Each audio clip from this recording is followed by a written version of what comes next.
All right. Ladies and gentlemen, welcome. We're here at the Ellenbrook District Open Space. It is the Coal Cup for season 2022, and we've got the captains with us at the moment, Swan Valley captain and President Ray Marsh, and the Ellenbrook Rangers captain and President in Paul Fernie, along with Kobe, close enough. Kobe Bryant. Guys, I've seen a bit of push and shove, a bit of hip and shoulders going on. But I understand Swan Valley going in the back first. Marshy, a strategic move there to get out there and put a big score on the board. Yeah, well, hopefully, mate, we'll get something going. And I've got a couple of... what's it on? That's not on. Oh, good. Just give him yours. Fuck's sake. What job? No, right? Yeah, mate, yeah, so what we're saying, mate, we're just aiming to put a score out on the board. This is such a good reason to come and play cricket. It's been going on for 11 years, and like I said, it's I love that Paul's invited our public yet again down here, so yeah, we'll have a bit of fun and hopefully some sixes and a bit of fun. Now, Paul, I've had a look out there. The deck is looking pretty pristine, mate. First game of cricket for the year. What's your analysis of the pitch at the moment? Well, apparently it's a bit dodgy, mate, to be honest with you. So there's a bit of the junior game before, he tells me there's a bit of a soft patch in there, so could be an interesting game. But yeah, mate, it's all about seeing some wickets fly and some balls soar through the air, hopefully across the boundary. It's just a fantastic day to bring the community together in Cole's honour and memory. Like Marshy said, it's the 11th year that we've done this. We've been fortunate enough to, in total, raise over $100,000 for the charities that we've donated to across the years. And it's about bringing the community together. It's about playing a game that Cole loved, obviously cricket. And what a great place to be able to do it. And obviously, he's put on some fantastic weather for us today as well.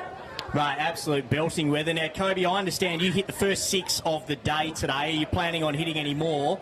Because I think that would ultimately help Ellenbrook get this win on the board. But, it must feel pretty good to be swinging it off the bat nice and early. Yeah, didn't really get it connected out of the middle when I hit it. But let's hope I can try and find something to soar over the 60-metre boundary. It's going to be hard, I'd say. I'm not the biggest or strongest, so I'll take it. You're all right for 13, mate. Yeah. No worries, guys. Blaze was out there earlier having a hit around thanks to the whacker, and I saw that a diving run there made by Blaze, and now retiring with injury. But great to see the bigwigs from the whacker send out probably one of the biggest names in WA cricket in Blaze. Well, the Perth Scorchers mascot's always welcome here. Bit of a shame that left with a bit of a hamstring injury diving for that run, but hit nice form out there and contributed to the junior game. Good to see the orange and black out there, so a bit of fun for the kids as well. Scared the absolute bejeebers out of my 2-year-old grandson, but that's okay. Nah, guys, looking for a lot of fun as well. Helena Valley joining Ellenbrook and South Perth, a couple of boys there playing for Swan Valley as well. So it's great to see the different teams from the associations in the Waska and Perth Swan getting on board and putting the teams out on the park. Yeah, that's what it's all about, mate. Just anyone that wants to be involved, it's a great day. We raise awareness for childhood cancer and hopefully get some good funds through the raffle, through the auctions, and maybe responsibly over the bar at the same time. So, plus we've got some sausage sizzle and hamburgers to sell to go with it, just to make sure we're doing the right thing by people. No worries, Marshy. Any parting messages to the opposition captain? You want to maybe lay down a gauntlet or a challenge or anything like that? No, I've just seen what he's got in the side there, mate. He's got Benny Killer and Shawnee Cohen here, so they're decent hitters of the ball. So, yeah, it's going to be a very interesting game. So, yeah, all the best to both sides. Yeah, all the best, guys. Just a word of warning as well, Marshy. The umpire's been drinking piss with them for the last hour. So, it's since 12 o'clock when the bar opened. You stole my thunder, mate. I was going to say we've brought in the big guns with the umpire too. All right, guys, we'll get out there. And who from the Valley is going to be opening the batting? Both Sings, mate. The both Sings. No, because I did see Adam Gooden with the helmet on nice and early, mate. He's keen as mustard. He's fifth drop. Yeah, he's fifth drop, that's right. Oh, interesting. Kobe's going to open bowling, so he might be singing to the ball if he's not down. Dum-dum. All right, guys, let's get underway, and we'll see you out in the field. Best of luck to both teams. Thanks very much.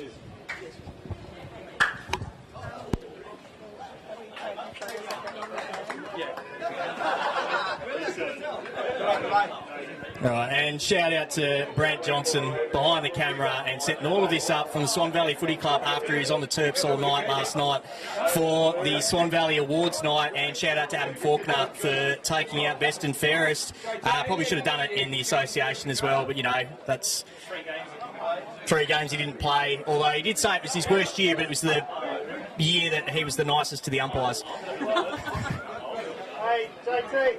All right.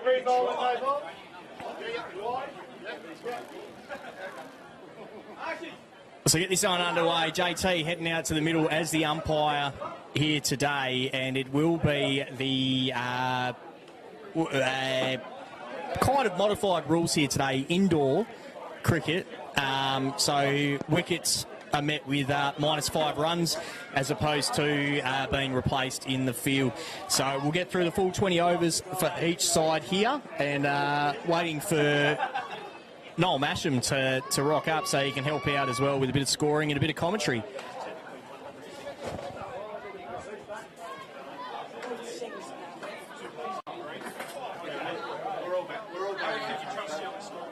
Who sings? 2 sings, S sing and B sing. Oh, let's do it! Yeah.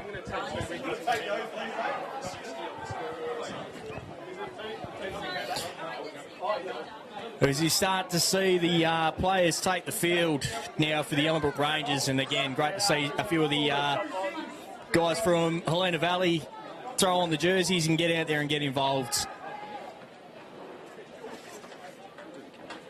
Oh, thank you.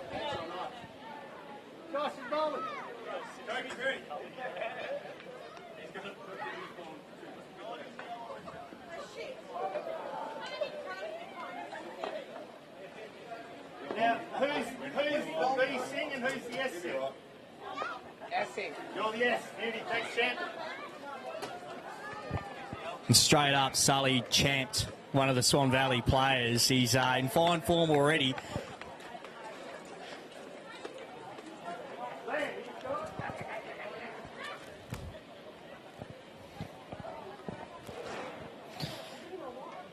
And Kobe Fernie's going to open up the bowling here today.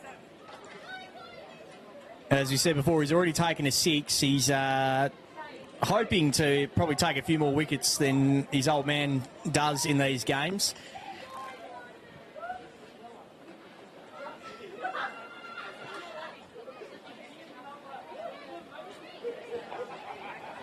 I know, Brand, I feel like I need a Shane Warne next to me just to talk about hair products and stuff like that, just to break up the game.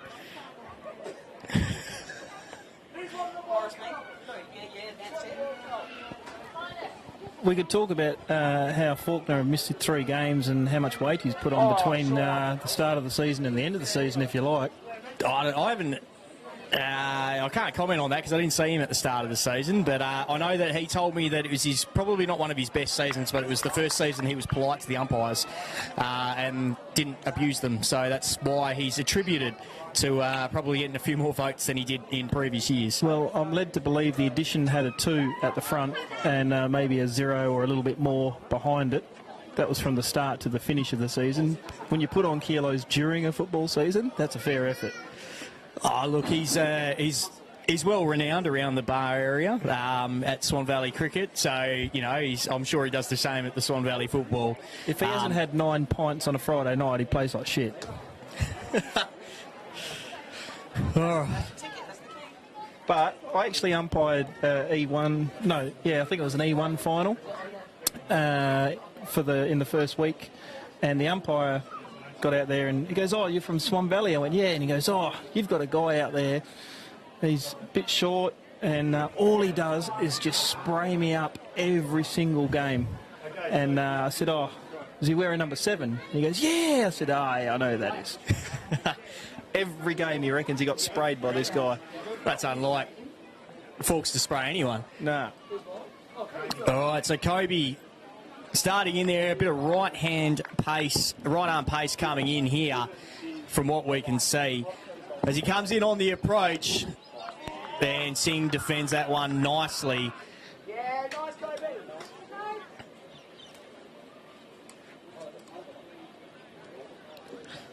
So first delivery on there, and it is Budden Singh, who is facing at the moment.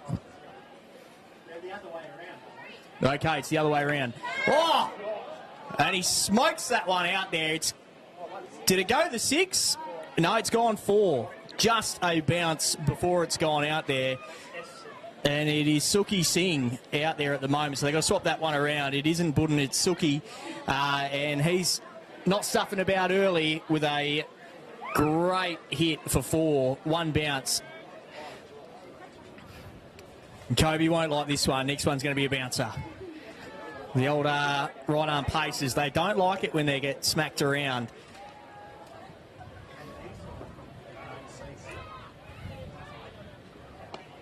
Oh, and that's a nice big hit. I don't think it'll go the distance. It looks a little bit slow out there. And speaking of slow, there's Reevesy as he picks it up and he stops that one, saves the boundary. Great work by Reevesy.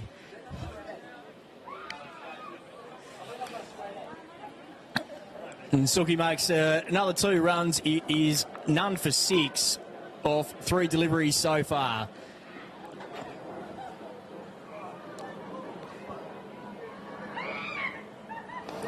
Comes in on the charge. He targets Reevesy. I don't know why. He might not be the quickest bloke, but he's not letting that get past him. And that one is a dot. No, it's not. It's a 1.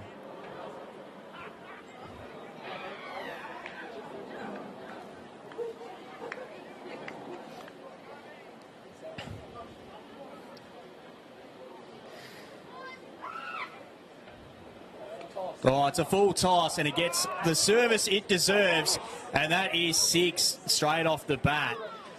The rank full toss gets exactly what it deserves. Kobe won't be happy with this one. Just needs to get his line and length back.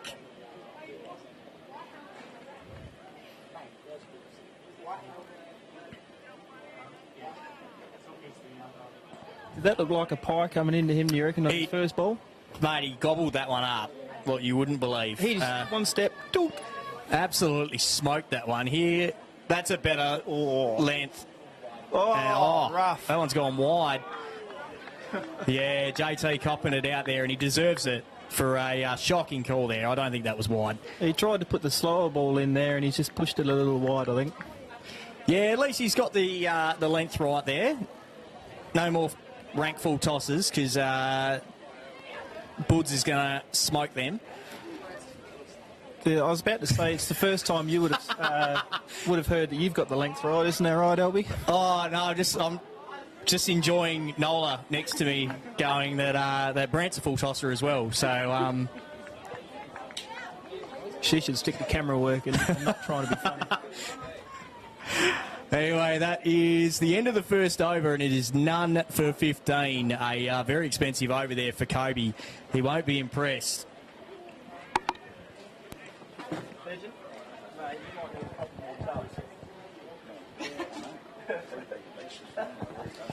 All right. And who have we got in as the bowlers? Josh Cannell, one of the first graders. Great bowler here. We're expecting a little bit tighter here, but remember, it is the first game of the season.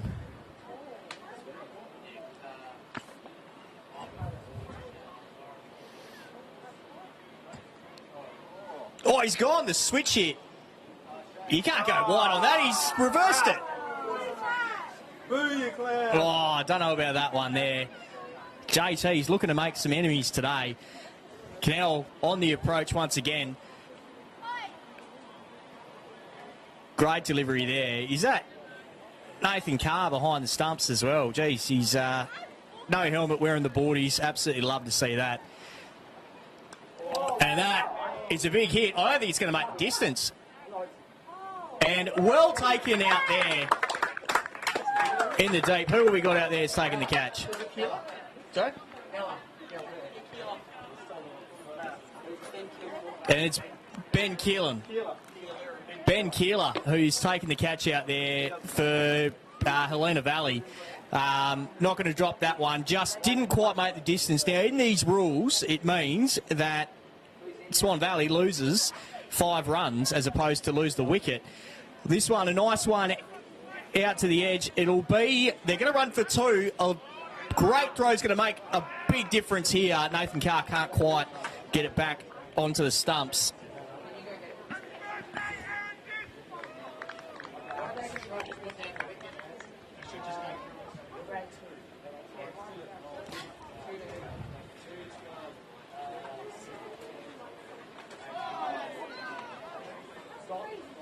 So that one's going to be a nice dot.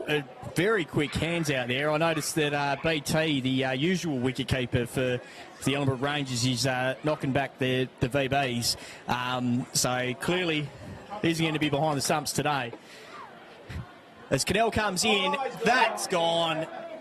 And that is another wicket gone. JT with the puts the finger up, so that is a stumping. Well, you can still do that. So it's a wide, but it is a stumping. He's bamboozled him. That one, foot still in there. Nathan Carr, he is on fire at the moment behind the stumps. So we won't give a score update just yet because the score hasn't been updated. Cannell comes in. That's a rank full toss. That's going to get the treatment. Can Reevesy stop this one? He can't. It's going to go for 4.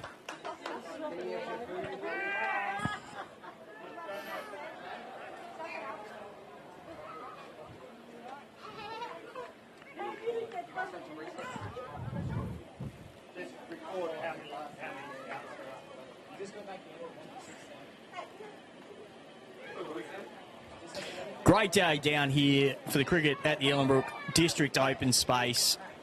And who have we got in to bowl now?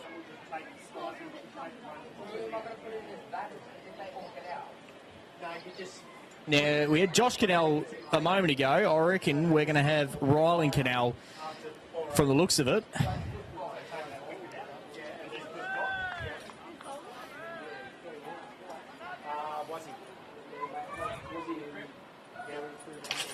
Was he any good? What do you mean, wasn't he? Oh, nice bit of pace there. And through to the keeper. Sorry? Cannell replaces Cannell. Yeah, that's what I thought. So one with the slow spin, we bring in a bit of pace now with Rylan Cannell. And first one straight through, beat everybody, even the keeper. Managed to stop that one from going too expensive. It did. On the approach.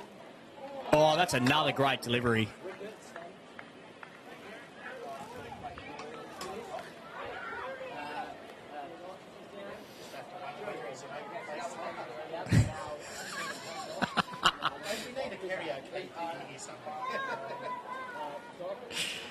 On the approach, here it comes. And he's bowled him. And he's taking out 2 of the pegs there. Great bowling by Rylan Cannell. Goes to show why he's generally in the top numbers for wicket takers in the association.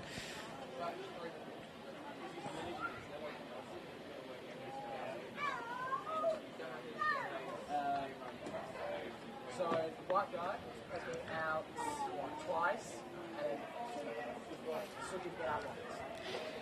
So stumps are back in. As we said before, it's -5 runs for a wicket and swap sides. At the end of the game, he didn't.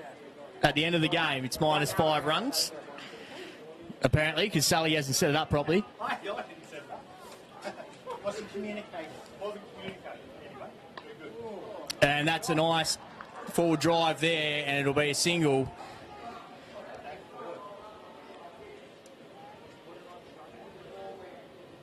Probably looked like he was just a little bit backward in his crease there.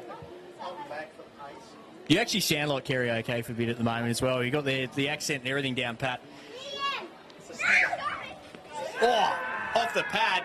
JT's not moving. He doesn't care.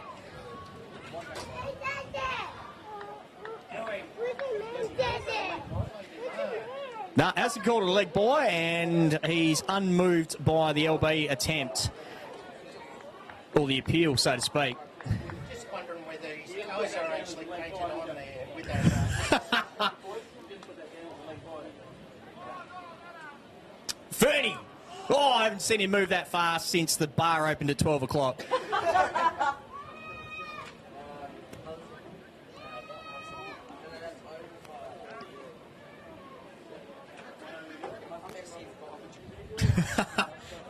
I wouldn't be.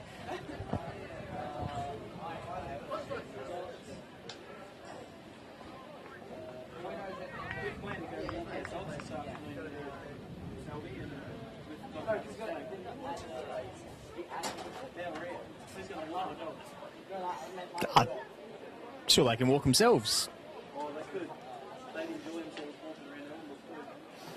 All right, now who have we got into bowl now?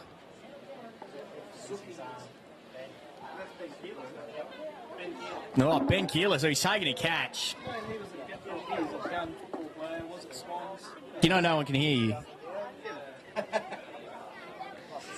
So Keeler on the approach, the Helena Valley boy. Oh, and he's dispatched for 4. Probably a little bit too much height on that one. He just gives that a nice little clip over the shoulder, and thank you very much. Benny is actually a very, very good footballer, Albie.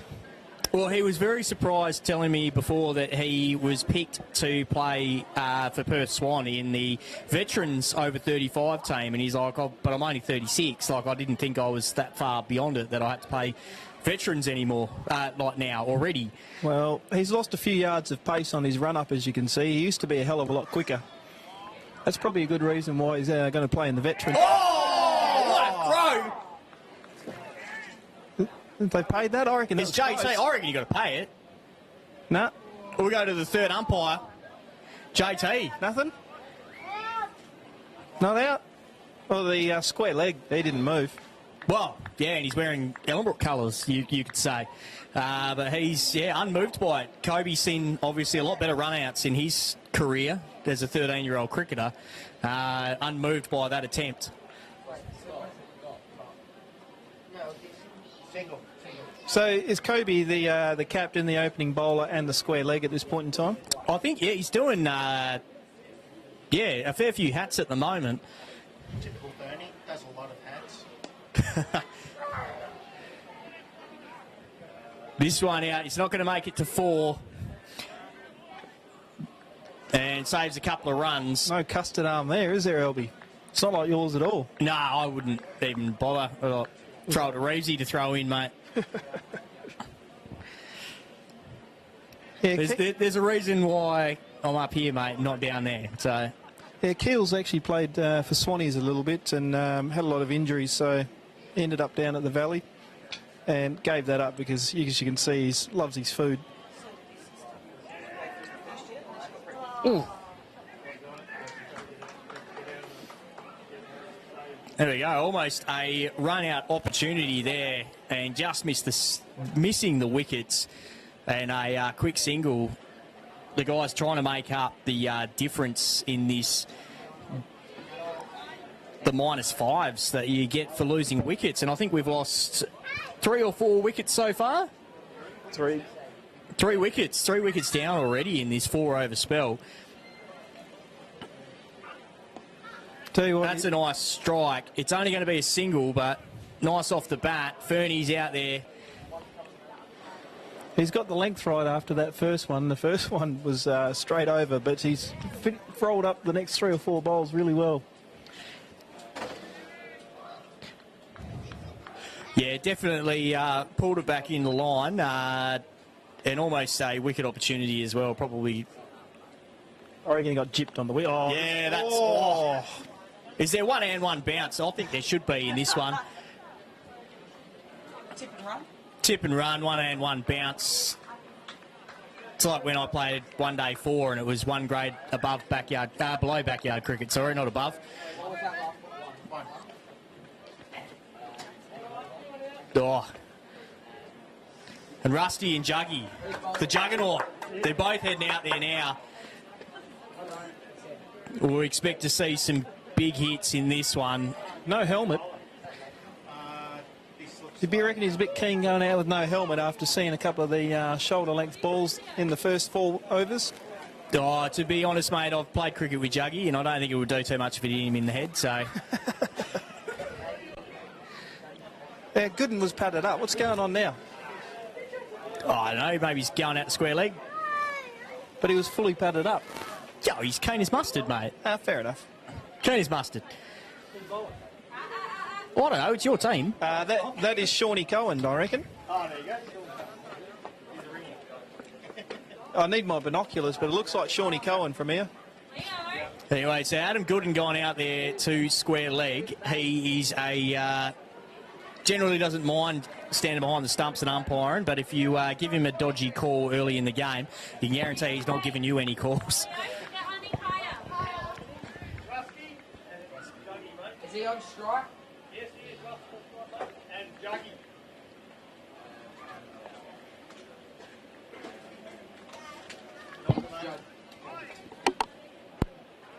So, Doing a jumper run for someone who bought some jumpers from the club. Jack of all trades, mate. It's surprising that Sean Saunders actually managed to get down and play. oh, I've got to give you this, mate. Where's the keys? So then you'll be actually on. Yeah, it's already on. Yeah, good save there by Sean Saunders. And whether he can get back up, that could be the other question after having a dive down on. Oh, nice block there by Juggy, and a misfield means it's a nice, easy one for him. Now, when we were here last year, Bailey Saunders copped one straight in the chops right before round 1 of the season and had to go to hospital. So, Sean Saunders going down to the ground, it wouldn't be the first time a Saunders has had to get stretched off the ground. Won't be the first and it won't be the last.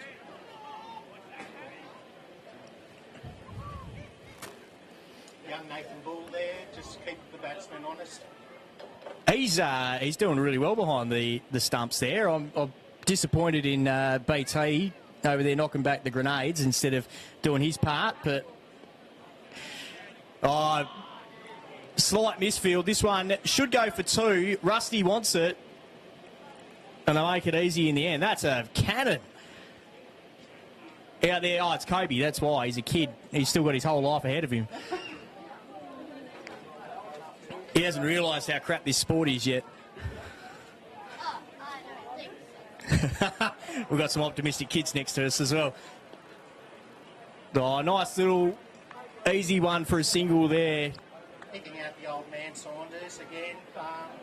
Very much looking for the easy drop and runs.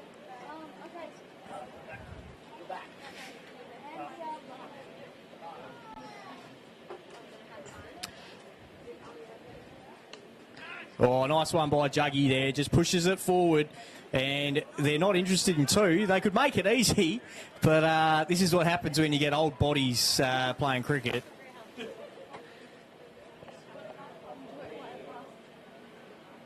Oh, here we go. We've got a score update. It is none for 37. Takeaway 15, is it?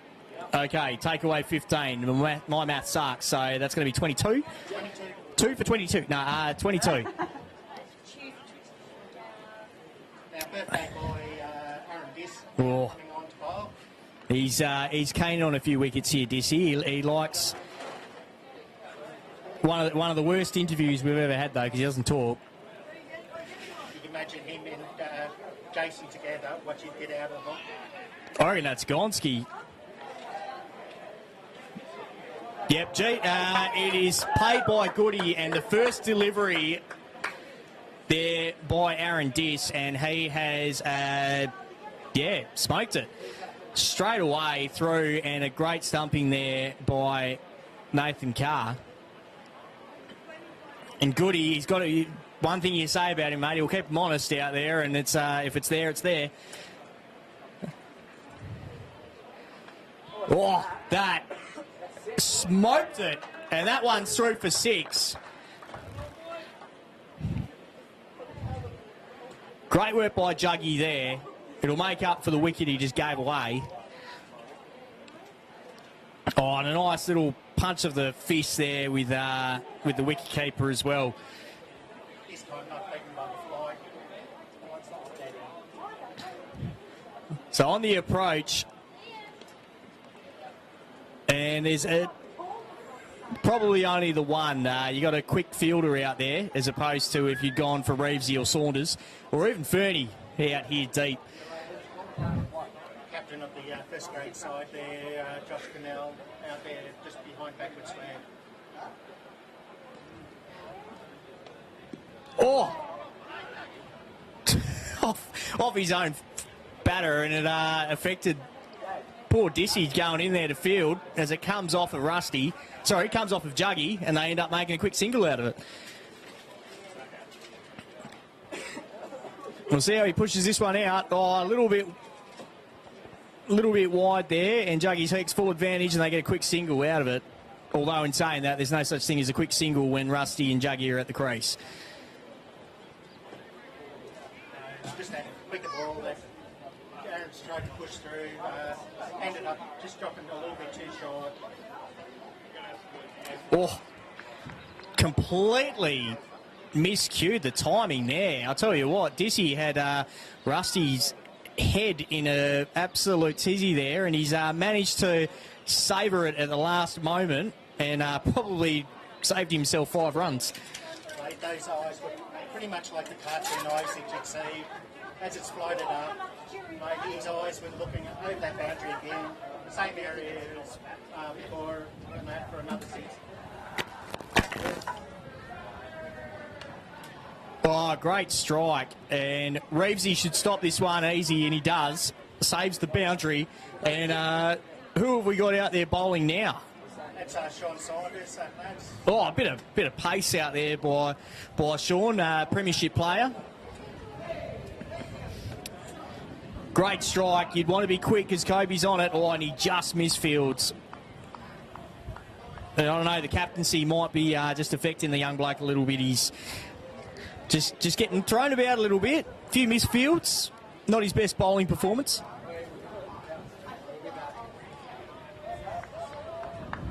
And great delivery there. Juggy in 2 minds about where he was going with it, and he's left it alone.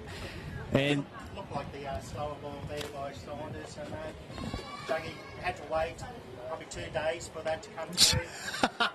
this one out to Reevesy. He'll get it on the bounce. It'll only be a single. But plenty going on down here. We've got Bouncy Castle, we've got the face painting. There's obviously ice cold beers on tap, as a few of the players have partaken in before the game even started. All for the Coal Cup charity, with all funds going to the Make-A-Wish Foundation this year.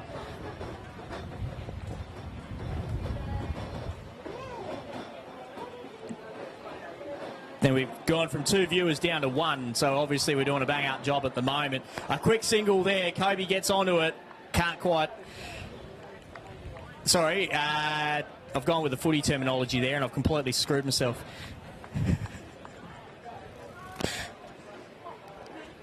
Easy enough. Quick single, again, by these guys. Making sure that they're actually pushing those runs up. Well, 4 wickets down, so what's that, 20 runs off. So they're 30 runs so far.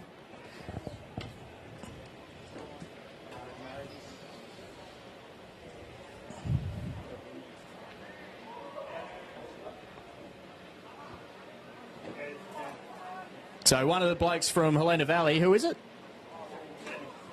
Daniel. Dan Foster. Oh, great.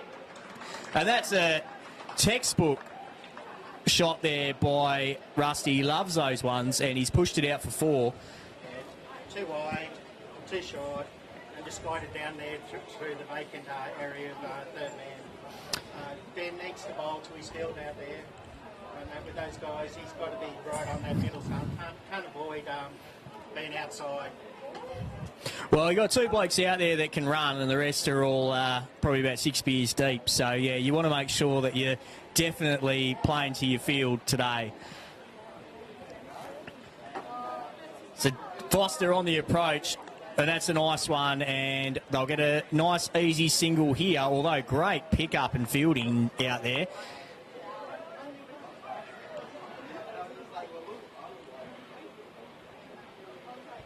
just put the pressure on in the field.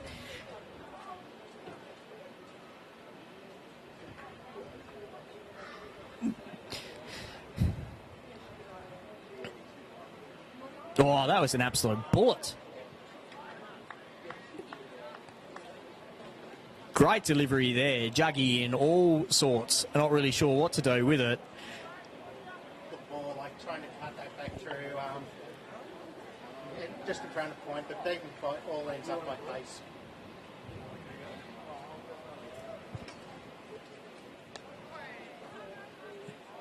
Oh, great delivery again, and just kind of top-edged it. As we watch one of the puppers go down, and he looks up to make sure that no one saw him fall down, but we all did.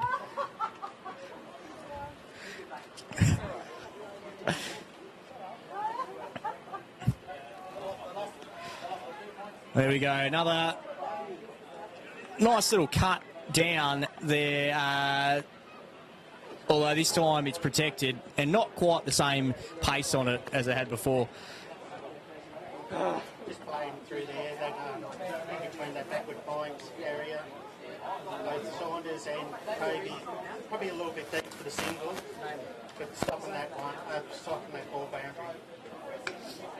And that is a great shot there by Rusty, and a great effort to get to the ball. I think that's Dissy by the looks of it. Oh, he hasn't got it.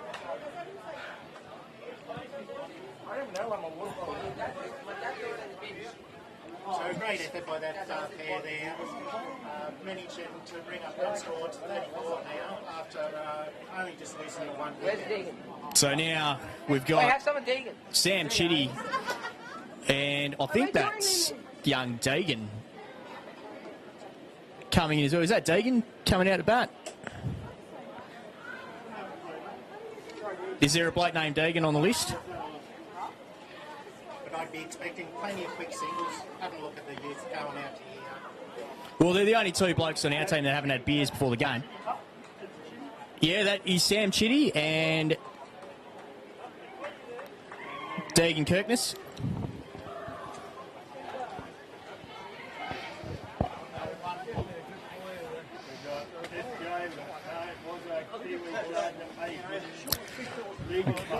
Deegan Pup, there we go.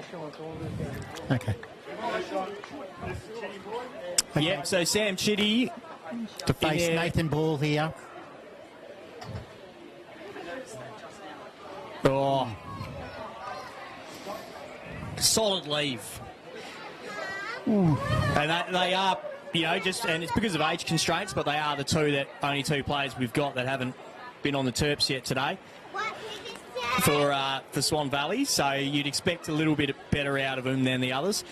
Again, nice bit of pace and well taken there by Nathan Carr as he just seems very comfortable there behind the stumps.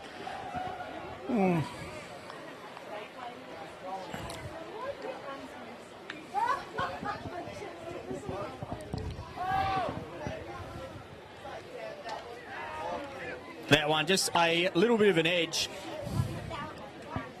Didn't hit it the way he wanted, just that kind of top spin that comes with the hit. But just lucky that he didn't actually hit there. Could have went straight to Dissy there. Now, Safe hands. left-hand batsman on here now. Sees a bit of a change in the field. Yeah, hate those lefties.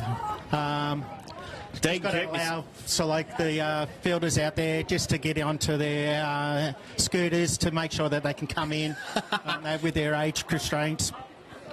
So a nice quick single, and once again it ruins the field for everybody else because it's back to a normal right-hand batter as opposed to these lefties out there. Deegan Kirkness, though, he's not a bad little wicket-keeper either.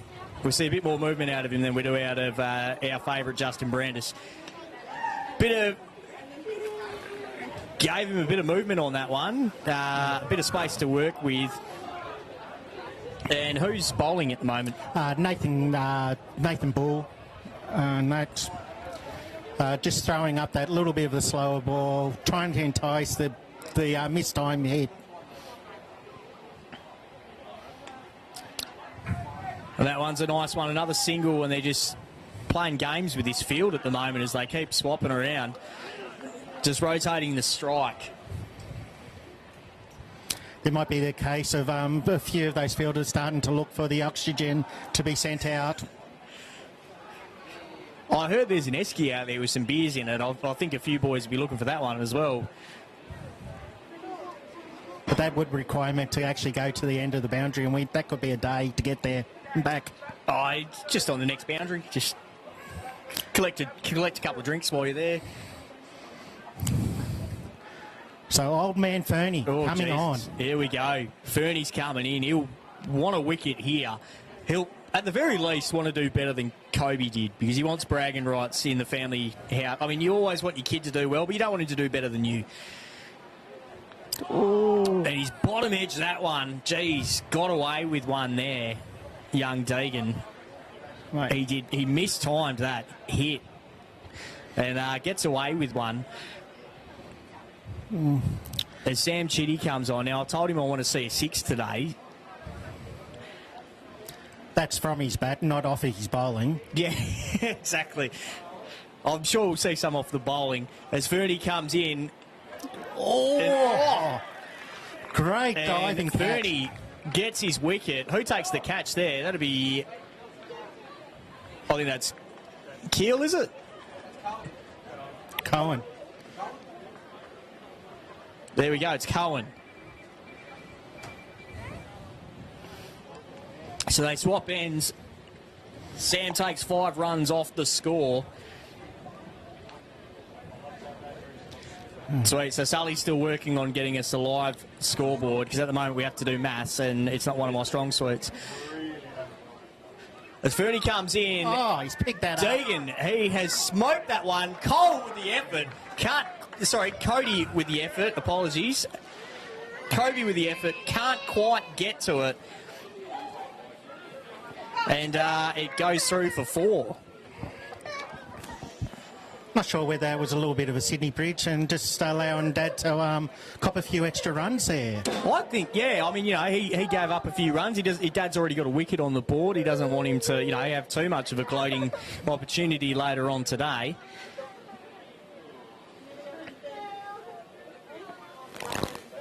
As we get in for Paul, come in for another one.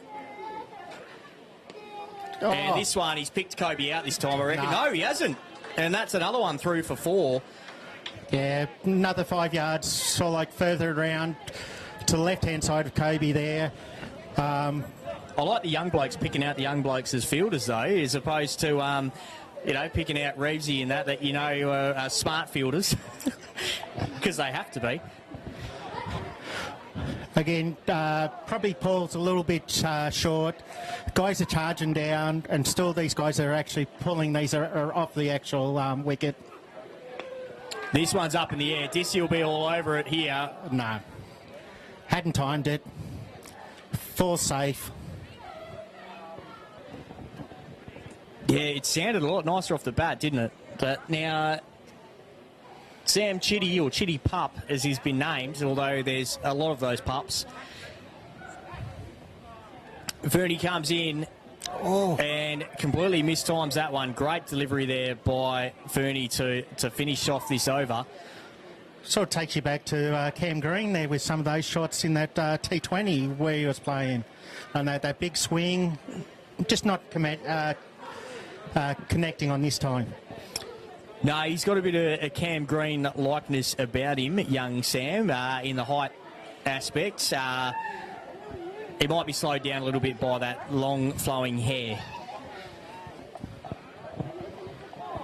Surprised it's Kobe. not.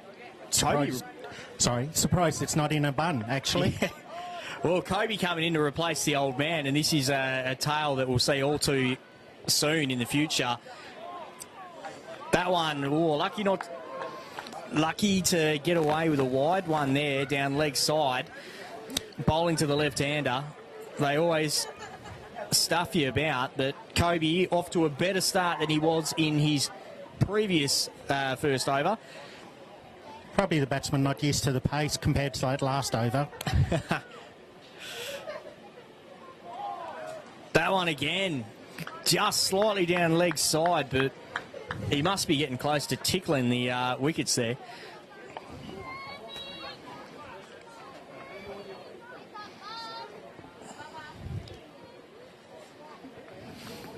So Kobe in for the third delivery of this over. So far, 2 dots. Ooh. And that one, another one. Geez, Deegan's just got no answers at the moment. Can't quite get the bat. He knows what he wants to do. He's just not getting the timing right. Looking to put that area out there at Cow Corner. Already got 1, 2, 3, 4, 5 fielders on the boundary. That's another one through the gap. Comes charging down the wicket, doesn't make connection. Probably needs a little bit of head down, have a little bit of a look at what Kobe's actually doing with this ball.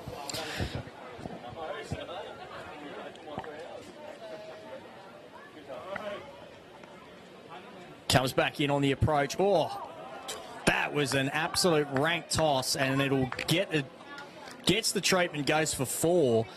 Just a little bit of finesse there by young Deegan. And some runs off this over. So finally, after 4 dot balls, and rather than probably doing what he's been doing the whole over, he went with something a bit different that looked horrible.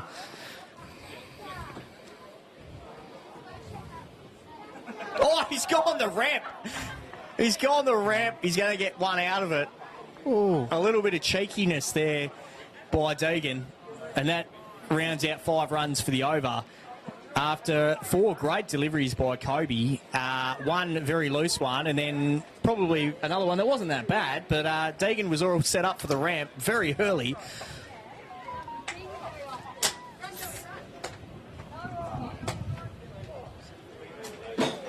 I think it's 5 down, to be honest. Yes. Yeah, 5 down. Yeah. So that makes the score now for the Valley Boys at 40 runs. Now, change of keeper here. Nathan Carr now coming on to bowl a bit of his off-spin tweaks. We'll see how he goes, flighting these up. These boys have been looking to come down the wicket. Nice close by the keeper here, about 10 metres back from the stumps to a bit of off spin. So I think the stumping opportunities are well and truly out of this one.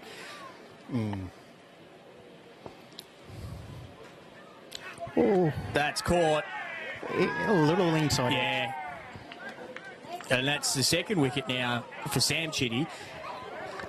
So 10 runs off the score by him, and now young Deegan comes back on to take this one on as we watch Sully madly try to sort this scoreboard out. I tell you what, Deegan, it'd have to be eyeing seeing Dave Reeves there. Yes, looking to go down, pick up Dave Reeves there out in the outfield. Definitely looking for the 2 runs, if not even more. Well, he's done well there because he's picked out Paul Fernie, who couldn't quite get down to get that one because I think he was worried he wouldn't be able to get back up. Well, I think he's forgotten which season it is. Just looking to actually put ball to foot and kick it to the actual... So Sam loses another wicket. That's number 3. He's just been bowled off the top. And Nathan Carr, he's just come through demolishing his junior outfit at the moment.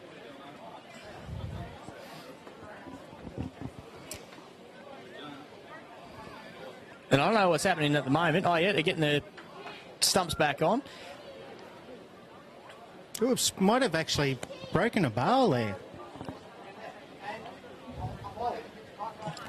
Yeah, he definitely bowled him. Young Sam Chitty's little brother Max, he played with us last season and bowled an absolute belt, left arm pacer, and he's bowled an absolute great delivery, and he's found a broken stump on the ground, and he was the most excited kid he'd ever seen in his life. Oh, there's another one. trying to give himself a bit more room to go through the mid-wicket there. Unfortunately, too much room, and that off stump that leg stump just tumbled over.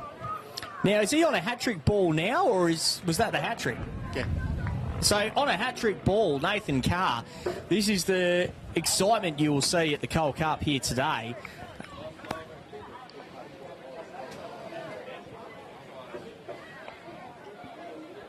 So, hat-trick ball, Sam Chitty, he's already been a puppet to Nathan Carr. Oh! And Paul Fernie, he's let him down. He's spilt it. Yeah. When you've got to bend down that far to touch your toes, it can be a bit of a hard effort.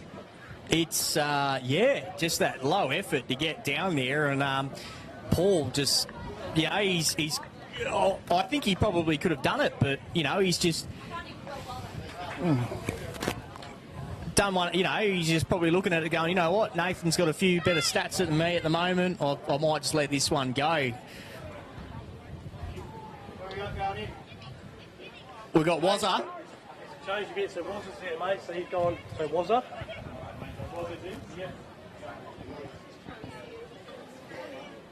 Is it? And Joey. So Wazza, one of the, now you ever see the TV show Cheers and Norm walks into a pub? That's what happens when Wazza walks into a place, mate. He's one of the, early on, he's only been at the club for a year and he is a much loved character of the club. Just everybody loves Wazza. Interesting nickname. His name's Varun, but we had a English bloke that couldn't say Varun and kept calling him Warren. So in the end, we just nicknamed him Wazza. Yep. So Wazza on strike, looking to see a few runs come off of this this next lot of 4.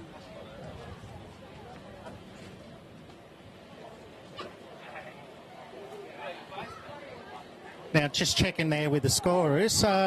What is the actual score there?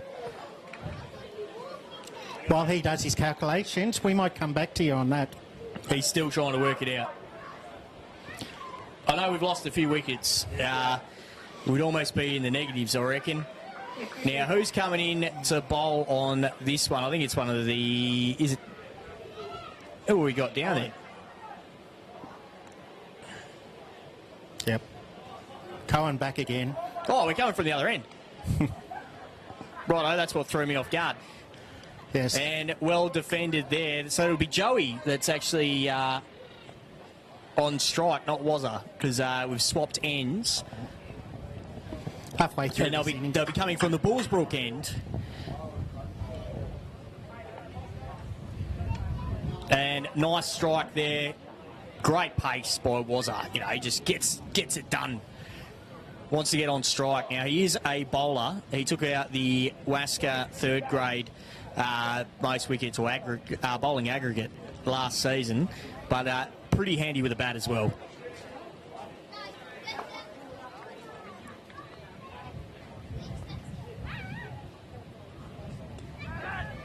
Oh, catch up, call a catch. Oh, Nathan Carr, I tell you what, he a little bit of poise and sportsmanship, you could say, rather than just demolishing those stumps, almost like a warning.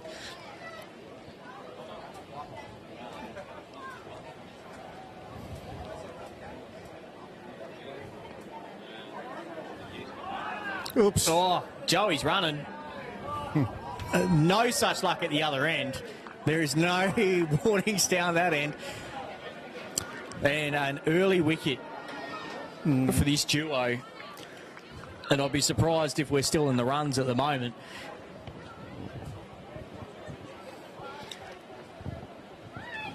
As these guys look to just pick up the easy singles here and there, unfortunately, a bit of lack of communication between these two pups has ended up, bit of yours, no, wait, oh, sorry, has ended up happening. Oh, this one's high up and under. I reckon it'll be an easy catch out there. It is. Yeah, Josh Cannell just going back there with the flight of the ball, straight down into mid-off's gullet. Yeah, it's not looking good at the moment for the Swan Valley side. The wickets are falling, but the runs aren't coming. And, Tell you what, Abby, we're just lucky we're up this end of the actual wind. Dave pulling off his shoes there to do some calculations.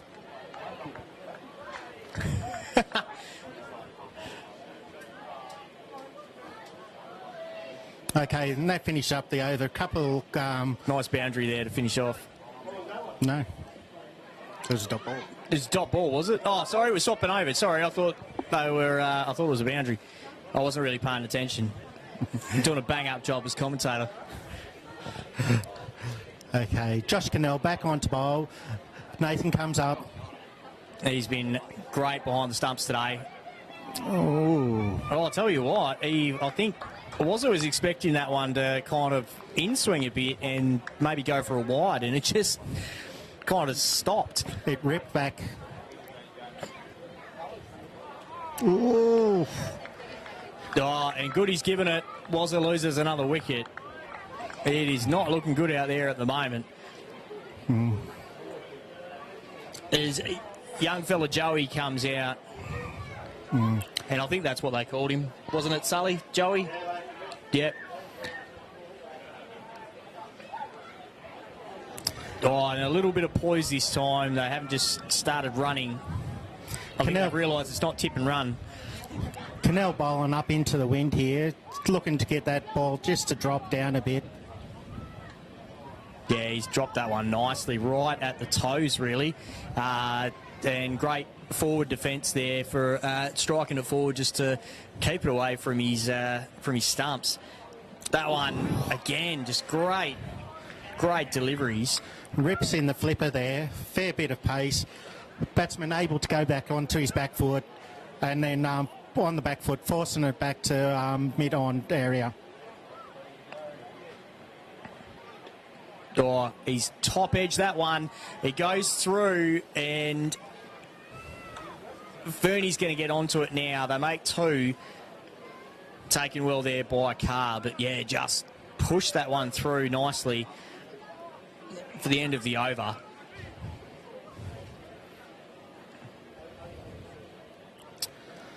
Could we see young Cobe come back on here? I think we might. He's going to attack the wind this time, and I reckon it's not a bad decision here because he's got Wazza on strike. And like I said, Wazza's not bad with the bat, but he is traditionally a bowler.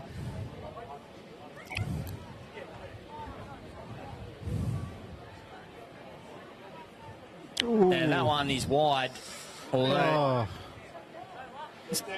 okay, so the Valley Boys are on 39. Bit harsh there by JT there. JT's not. He does not want to put the hands up for a wide, does he? He's just letting it go. I think he's thinking a quick game's a good game. But Jesus, that did go down leg side a fair bit there. Oh, look, as long as he plays it both ways, I don't think anyone will be too upset.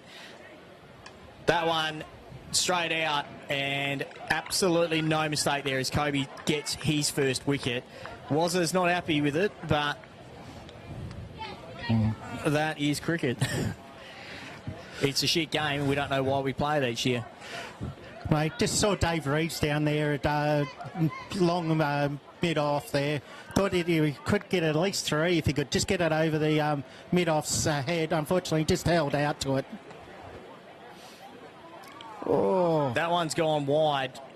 JT's called it, and they'll get an extra run onto the board there.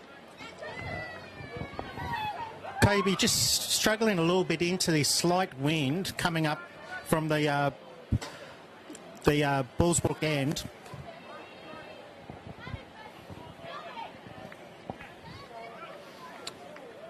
So on the approach now.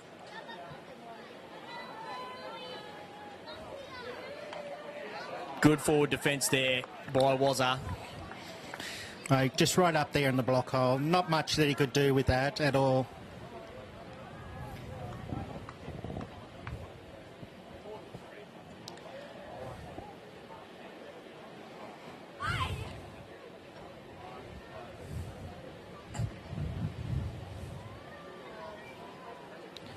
And that one is gone wide. JT, nothing doing.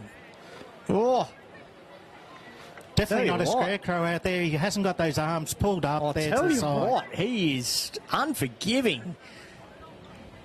I would have thought a T20, anything leg side is a wide, but clearly that's not the instructions he's been given by the Umpiring Association for today. As Kobe comes back in on the approach, that's a nice strike there by Wazza. 2 in that one. Some fast legs running out there, but they won't be as fast as Wazza and Joey. Just nice. Mate, refreshments. Just taking out, so yeah, good to see the Swan Valley captain and president taking out some refreshments to the boys. I didn't see any water bottles in there, but that's all right. This is cricket. Oh, one water bottle. Yeah, we're all good. It's empty, but it's all good. And another nice strike there by Wazza, just a little bit wide. He managed to get the bat on that one. Will it run for 4? Not quite, just slows up out there. And is that one of the canals out there? Yep. What an arm. Straight over the stumps. Yeah. And great recovery there by Wazza with a couple of, 4 runs in the last 2 deliveries.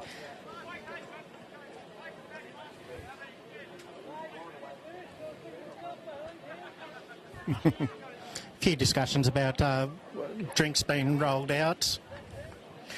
I think a few of the boys would be pretty happy getting one now. And here comes Paul Fernie. He's trying to replace the young Kobe, and we all know that that's not going to happen.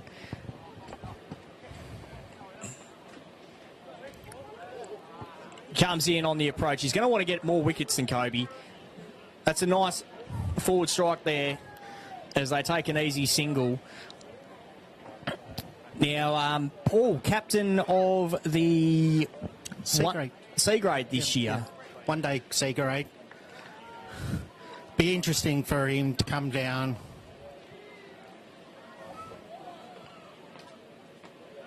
Oh! He's still got some tricks there.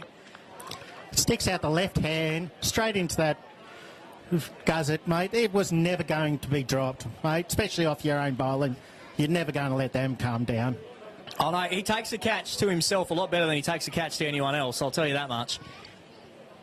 Or it's his own stats that are on the line. If that was Kobe's bowling, I don't know if he would have Get down that would low. have got down that low. He definitely didn't get down that low for young Nathan Carr on his hat-trick delivery. We know that much. Oh, nice edge there by Joey. Looking to actually split keeper and first slip there. Just didn't quite get the angle on it he wanted. And Sean there able to get off that zipper frame and to his left-hand side. So Fernie on the approach, and he takes the stumps out with it. I think the right stump's the only one that's left at the moment. And the old boy showing he's still got some wag in that tail. I wouldn't be surprised if he was walking around in the Blaze costume earlier. The swagger he has at the moment, it's very similar.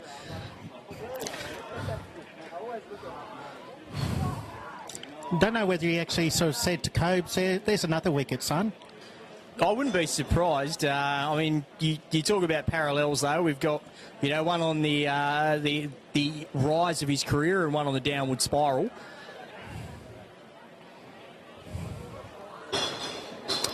And I'll tell you what, there might be some interesting games there leading in to the back end of the season in C grade too, if Kobe does actually manage to come up into that grade.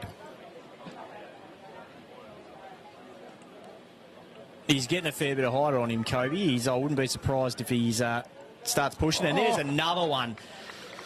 Another wicket. That last ball. To Wazza, and that was the last ball. And Paul is well and truly in bragging mode right now. I'm surprised if a younger Paul might have been doing some cartwheels. This one just has to, put out the high fives. Yeah, it was again. Now, our statistician, while he does these sums here, we're probably looking at us, the Valley Boys, probably under that 30 mark, if I'm out of a rough guess. Could be close to 20. Who's going out? Don't know. So we're waiting to see which two batters are next. How many overs are left? Yeah. So while there's a little bit of indecision on who's actually heading out there, Ellenbrook are going to just take a quick drinks break here. Well, I think I should probably do the same and go get a quick drink as well, because I'm running a bit dry at the moment. Man, he's not born a camel. And then we've got bragging rights over New South Wales today too. New South Wales just not showing up at all on that. Rolled for 72. Joe Richardson back into that squad and doing very much some strong damage there. Can we see him return to the Test match this year? That'd be a good, interesting matchup for the later part of the season.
Wait, dig it! Waffle game started.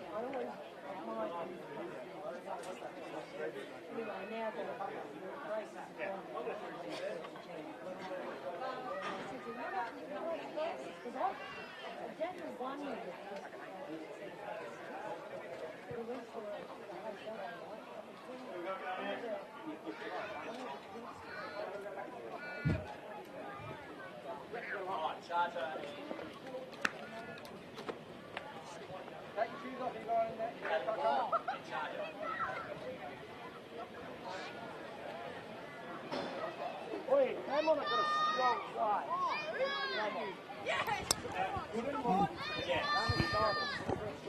So welcome back as we watch Charger come to take the field alongside Adam Gooden, the wicket, just trying to think, the wicket-taking record for Swan Valley Cricket Club. He's taken over 200 in his career as a bowler for Swan Valley, and I'm probably going to get crucified by his old man for not remembering the exact number, because his dad is such a massive fan of of his young fella Adam, and knows exactly how many wickets he's taken and all the rest of it. And at the actual what rate, too. Okay. Kiwi Charger, there we go, Kiwi Charger. Yeah. It's an interesting nickname because he's Kiwi. It looks like Gooden on strike. Oh, yeah, Adam Gooden on strike there, and we might see a few more wickets fall. But just remember, if you make the Gooden angry, he's going to he has to bowl back to you at some stage. So Daniel Foster back in here for his second delivery. And a nice leave by Gooden. No, he came to the club, I think, about 20 years ago. Never played the sport before and fell in love with it. And he's been part of the club ever since. So, yeah, great young kid to have around. Oh. Was almost there into the slot, looking there to push through extra cover. Just beaten by a bit of pace there. Ellenbrook have actually managed to pull back the Valley boys with a few constant wickets, pulling them back now to 26. Yeah, 26 runs. I don't think that's exactly what Marshy would want as a on the scoreboard at the moment, but keep in mind, Adam Gooden, you've got Wazza, Juggy, a few of those boys are predominantly bowlers, so definitely the opportunity there for the Valley to bring this one back. And I'm not just saying that because I'm wearing a Swan Valley hat and I'm their vice president. But again, Ellenbrook more renowned for their actual bowlers than the actual batsmen. I think Valley's... in the lineup that we've got today is effectively the same. A lot of good bowling depth. So it could end up being quite an even game. As I said, with Ryland Cannell, 350 plus wickets. Fernie, 350 plus wickets. Wide ball there, and they've just pushing it out. JT. Just pushed it out a little bit. Goody going chasing it, and... probably to his own luck, couldn't quite get a bat on the ball. Yeah, made a little bit of an edge there. Flies over into that slip I area. think that one's going straight for slip. That one's a lot wider. David corrected there. Yeah. So two runs on there now. That's it. We are on the charge. Also, Ellenbrook tightening up a bit of the field there. Actually have brought one of the external fielders back into the circle. Yeah, I can guarantee you that's going to change when Charger comes on strike, because that bloke can hit a ball. He just can't pronounce the word six.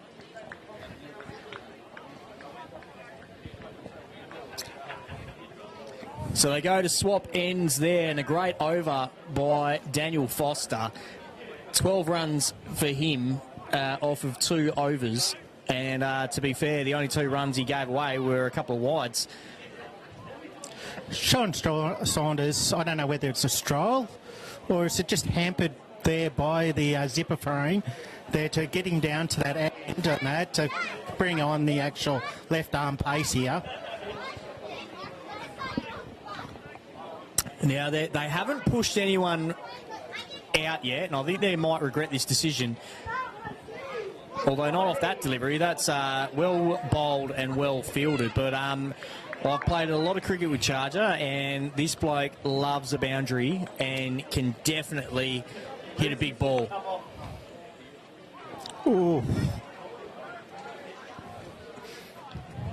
And just a single, they might be happy with that one. As we look, as the field might move in a little bit. So I'm just trying to work out who's going to be the remaining batter or batters. Because Marshy hasn't had a bat yet. Oh, Rack full toss. doesn't put it away. He doesn't. He was very polite there to the bowling of Saunders. Probably more surprised getting that type of ball by Saunders. And they'll go the quick single here. Get Charger back on strike, and great fielding out there.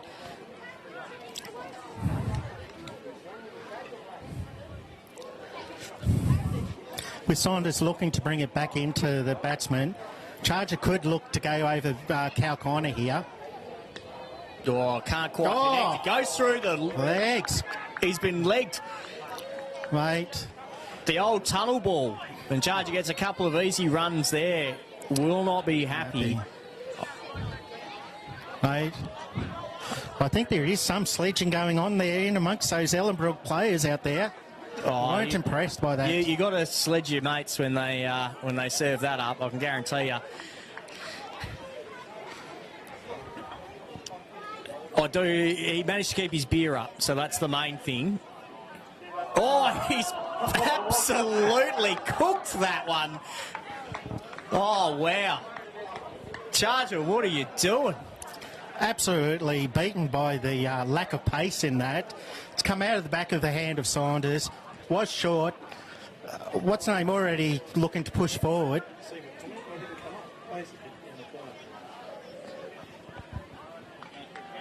And that's So a comment on the stream by a bloke named Brant saying that the camera girl is pretty okay. What about the commentators? I don't know. I wouldn't rate them at all. Neither did I. I don't know. I can only read one comment. Well, I thought commentators are shit. Oh, Camera girl's okay. I didn't read the top part. See, just like the commentary, I'm not paying attention. okay. Gooden there with a great floated up. shot here. Gets it up in the air. Gooden wants two. Charger. They second guess it, and they're not going to have a crack at the young Kobe out there. Who we got? Dissy is bowling now. He's only on 9 runs off the first. Mate, Charger's got to be looking over that midweek boundary. Oh, Tell you what, he can taste one. mate. In saying that, though, he got out very cheaply just earlier. In probably one of the most comical wickets we've seen so far today.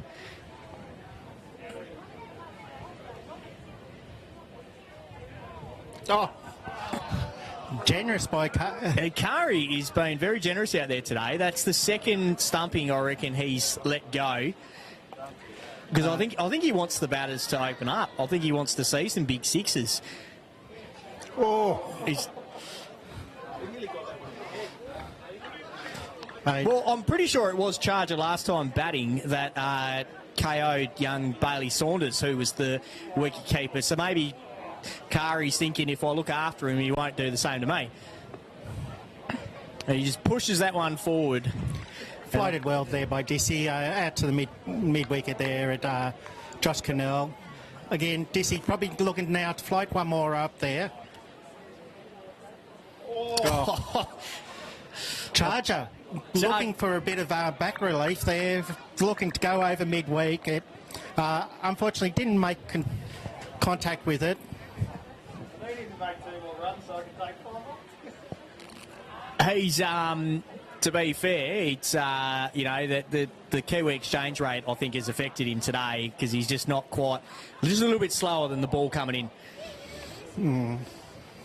But this early in the season, balls don't really come onto the wicket, and that wickets need to be firmed up with the sun baking and that. Shawnee Cohen, I mean, is it? Yeah, it is. Oh, Gooden. He's absolutely gobbled that one. Right. Loved it. He wouldn't want to give that one to Charger because that's going to end up in the bouncy castle. Mate. Shawnee Cohen bowling. Oh. Oh, he's bottom edged it. Oh, no. Charger is having an absolute all sorts at the moment. Mate. He's So definitely that's the got definitely got that castle, mate, lined up. He just needs to connect. Oh, That's a better one. out to Reeves. Yeah, Reeves, he's not letting that one go down. And Charger's like, you know what, we'll let Goody stay on strike because even though I'm the established batsman, he's the one that's making runs at the moment.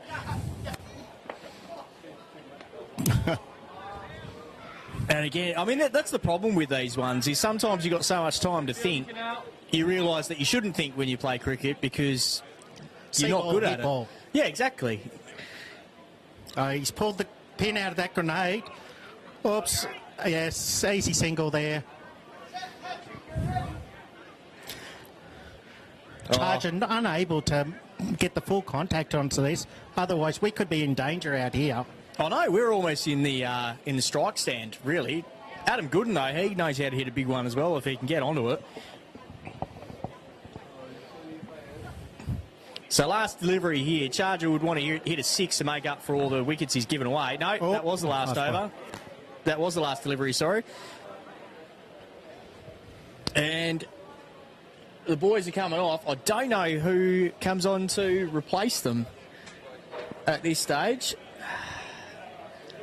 Oh, here we go. El Capitan. Ray Marsh. Marshy, who's going out with you? SJ/Suki again. Just let him turn up.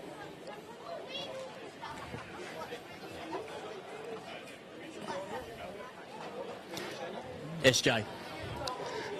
Oh, mate. Suki actually didn't bat too bad there in that first session, and that managed to strike the ball well.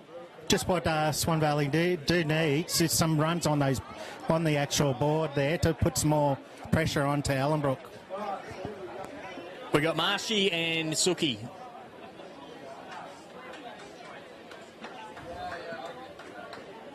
Where is he? He's probably only just been told he has to play, so. To bat up. So we'll wait for Suki Singh to come out. I'm not surprised that Marshy opted not to leave Charger out on the field with him for this one after that display. So here he comes now. I can tell you right now that Ray Marsh, we can expect a couple of switch hits in here, a couple of reverse sweeps, and most of them will end up in wickets against Swan Valley.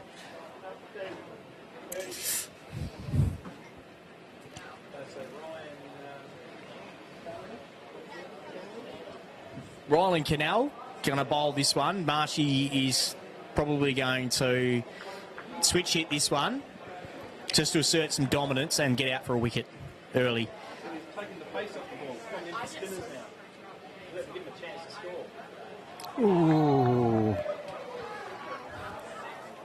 Is that a cracker? Don't know what happened there. Probably asking the bowler if you're actually going to turn that ball, at least turn it. Oh, I think he said, can I Yeah. base on the ball? Yeah, looking. I think they've worked Marshy out. A bit of pace means that it's going for 6. Yeah, they seem to be more of an coming back into the batsman. There's the switch hit. Yep. Fernie again. Just not quite getting that hand-eye coordination going. No, not when he's not bowling, anyway. If he's the one that's bowling, then, yeah, he takes those like a rocket. There we go. He's probably not connected with that one the way he would like, Marshy, and a nice throw. And he just takes the ball. He's fielding as well. He's had enough. He's like, I just want this game to be over. Oh, he's... Inside out. Yeah, I was going to say he's inside edged it, but it's going to be okay as they get 2 runs here. And And that's great fielding there by Fernie. Suki, a player never to let wondering about dying anyway. It's opened up onto it, taking the game to Wazza here. But I tell you what, I can smell those onions at the moment, and they are amazing, aren't they? Out here for the sausage sizzle that's happening. Oh.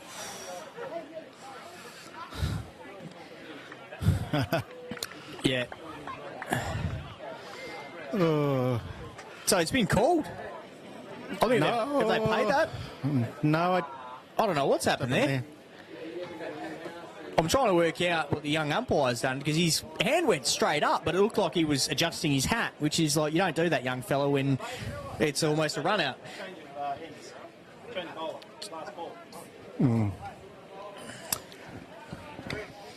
Nathan Ball coming back on to bowl.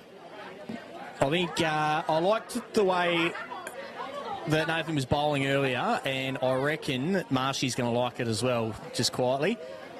Because Marshy likes a bit of pace. He likes to let the pace of the ball do the work. And I'm looking at the back at the moment. There's no one deep at fine, and I reckon he's probably eyeing off around that area at the moment for some cheap runs. Oh. Wide ball there. JT starting to pay some of these wide deliveries that he didn't want to do earlier. I think his arms were a bit sore.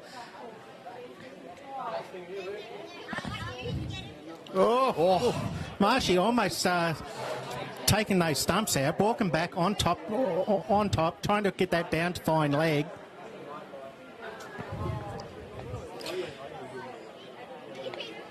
That's a good hit. It won't split the fielders on this one, but a nice, easy single.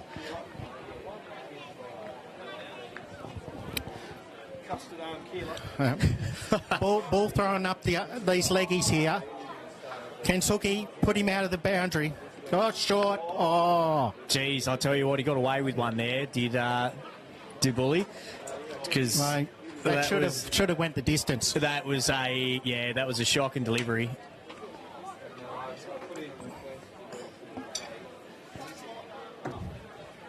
Oh, he's gone the reverse again. He wants it bad. Marshy just can see that space out there. No one's there out at deep cover. It's the ultimate alpha move just to do the switch hit on the first delivery. He's gone again. Whoa. Right up. Oh, and lucky there. A bit of miscommunication, almost a run out.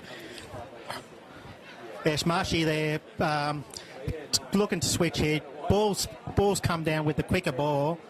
Marsh too well to the thing. Pushes that out mid on. Bit of yes, no.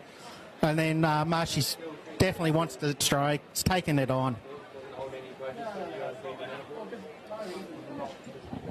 Oh, here we go. Paul Fernie, the president versus the president. This will be interesting on what Marshy does for his first delivery. Are you expecting the ramp here to come into some play? I don't really see him do the ramp. He loves the switch hit.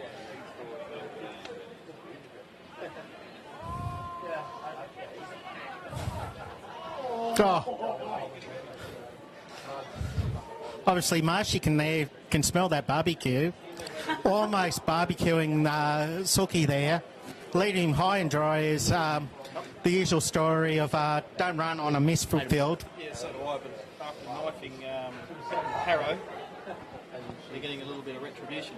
Yeah. Been on knifing 10 days after. It wasn't even that. It was like a week or something. Oh, I hate the Cardis. Marshy just unable to find the gaps here. Yeah. Making contact, but Fernie has his measure. Yeah, the C word. That's actually the worst one out of... There we go. Over the top. He showed a bit of respect to Fernie to start with and then went, you know what, I've had enough of this.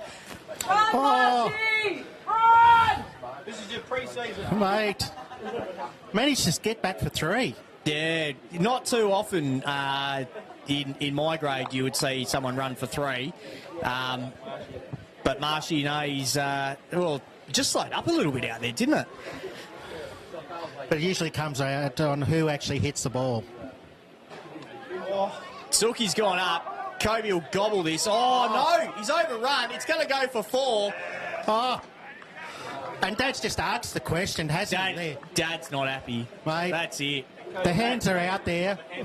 Yeah. That's it. Dad has already cancelled his allowance. That's it. You are stuffed, kid.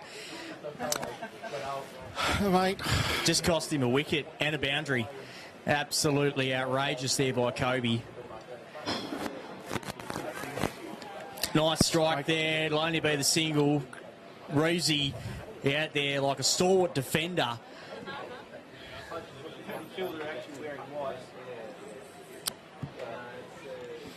That's because no one wants to see those legs, mate. Yeah, I was going to say, he's actually not wearing pants. He's wearing shorts. Like, You can't tell. We don't want to tell. oh, he's gone the ramp. He's gone the ramp. He's gone. He's showed a bit of disrespect there to Fernie, and Fernie gets the wicket to finish it off. Possibly just not enough pace on the ball there for Yeah. Marshy. Very much in there, got it up, but just went straight up, unfortunately. No pace on the ball. Who was the West Australian that made that shot famous? Ryan Campbell against Sri Lanka, and that came out 5 years or 6 years before anyone looked like it. Mate, on the recovery, Campbell, and that after the heart attack there while over on travelling assignment.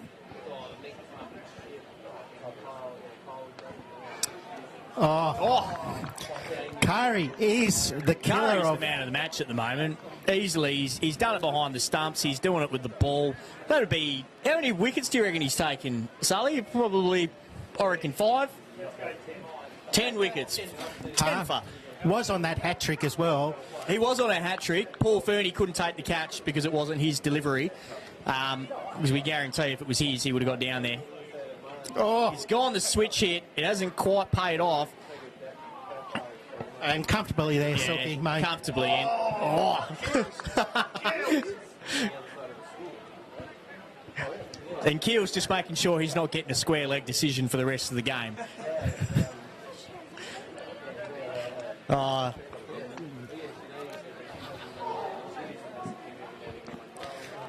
Now, Silky going to look to give himself a little bit of room, go inside out, and go over the top of Ryan Cannell there at covers. Plenty of gap there. Mate, no one there on the offside. Mate, can he do it? Can he go out inside out?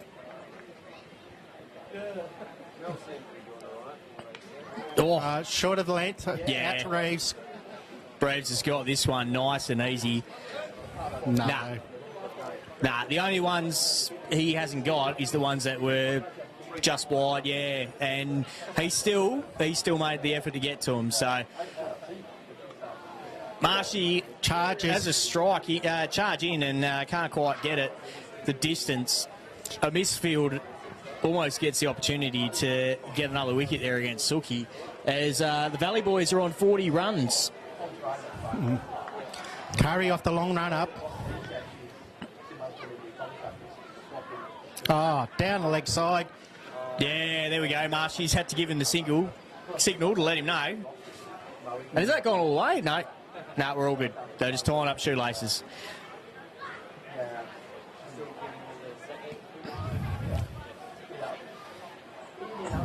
Sure, JT's not just looking for that airplane signal and that. Oh, nice stop there by Kari. Yeah, a few on the board would be good. Like we were saying before, both sides very heavy bowling lineup. Switch hits that one. That's going for 4. Mate, That is alpha as you want. Like doesn't even. yeah, Curry over pitching there onto the full toss, and that last ball. Marshy's been looking like to do it all day. He pays it off. Pays it off with the last one. It is 45 runs for victory here in the Cole Cup. As the guys all get out and give a few fist pumps and high fives. But as we've said before, the biggest problem now for Ellenbrook is that the Swan Valley are very heavy bowling. Yeah, very heavy bowling attack as well. And that's the trouble with this sort of game where you have -5 for a wicket. As we've seen there when Nathan Carr came on, did a lot of damage there. I think ended up taking about 4 to 5 wickets. There's 25 runs there that the Valley Boys just lost. Well, we might have a quick break and top up refreshments. and come back with the second half. But still plenty of time in this one, and lots of raffle opportunities, auction items, and stuff for the kids. We've got the bouncy castle. There is face painting, and a lot of raffle tickets up for sale still. So get down and show your support. Everything going to the Make-A-Wish Foundation thanks to the Coal Cup.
Welcome back. The Cole Cup, the second innings, which will see the Ellenbrook or Coles Crusaders take on the Valley Boys. They end up with 45. Now, keep in mind, you don't lose a wicket. You lose 5 runs for each wicket, and the batters are out there for 4 overs combined.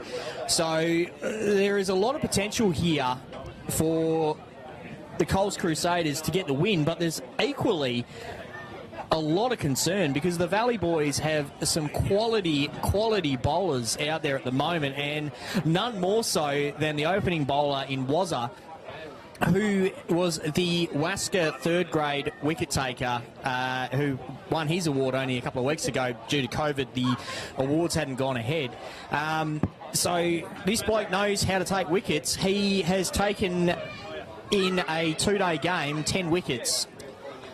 2 lots of fifers.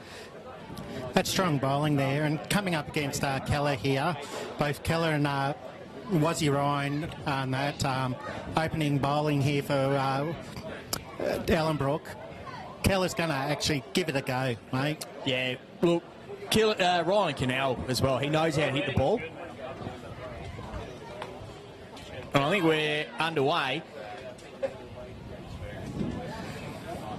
I like how they signalled to the scorers to us. It's like, no one's been scoring all day. Here comes Wazza on the approach.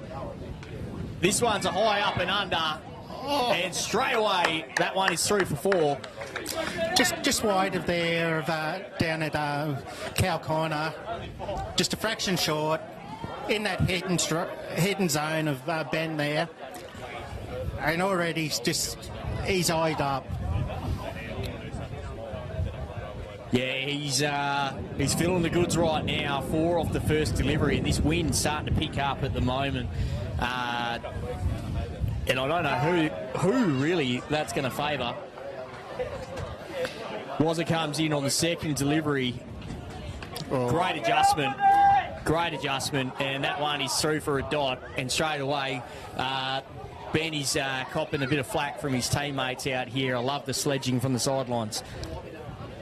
Yeah, just a bit pulled back the length there, forcing Ben there just to come back with the block. Oh, and Ben, the death stares from Ben. Can you believe it? JT, there's the umpire, hasn't moved. No, he's I'll tell you what, he didn't move much during the first innings, and I don't expect him to move too much in this one. I expected a lot more movement out of Rusty, who's right in front of us in the white pants. He loves a peel, even if they're not there. That one's a wide, and it's going to go for 4, and there'll be 4 wides. Yeah, it was just over calculating there. He's brought it back out to the offside. Just gone, and unfortunately, in between slip and keeper, it's gone down to the boundary. That's 5 runs there. Yeah, look, I don't know why Juggie's behind the stumps when we've got Deegan Kirkness out there, who's probably one of the best up-and-coming wicket-keepers going around the competition. Okay. Was looking for the first wicket here. Oh. And another wide, that one going leg side. And I don't know if Wazza will be happy with what he served up so far.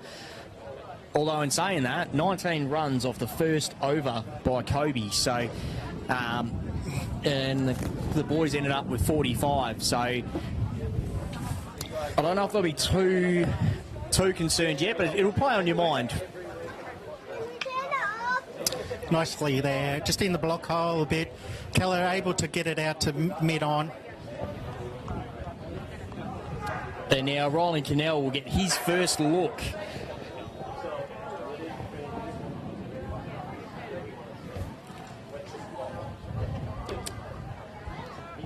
Batsman that can actually send the ball the distance.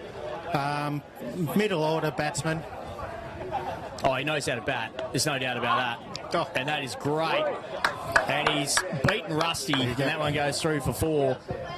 Right. No dive from Rusty there, and it's Very disappointing, although we would have been straight to the emergency room. Yeah, was just struggling to find his length there, just fractionally overpitched. Was he off the back foot, has punched that through the covers. Rusty unable to get down to his right-hand side, cut that off. I like that we've got Wazza versus Wazzy at the moment. It's a match of the ages, really, and Wazzy getting the win early. Oh, oops. Oh, Okay. Was just struggling a little bit. And that, whether it's this wind just picking up in the background, halting his line and length, or just unable to find his footing.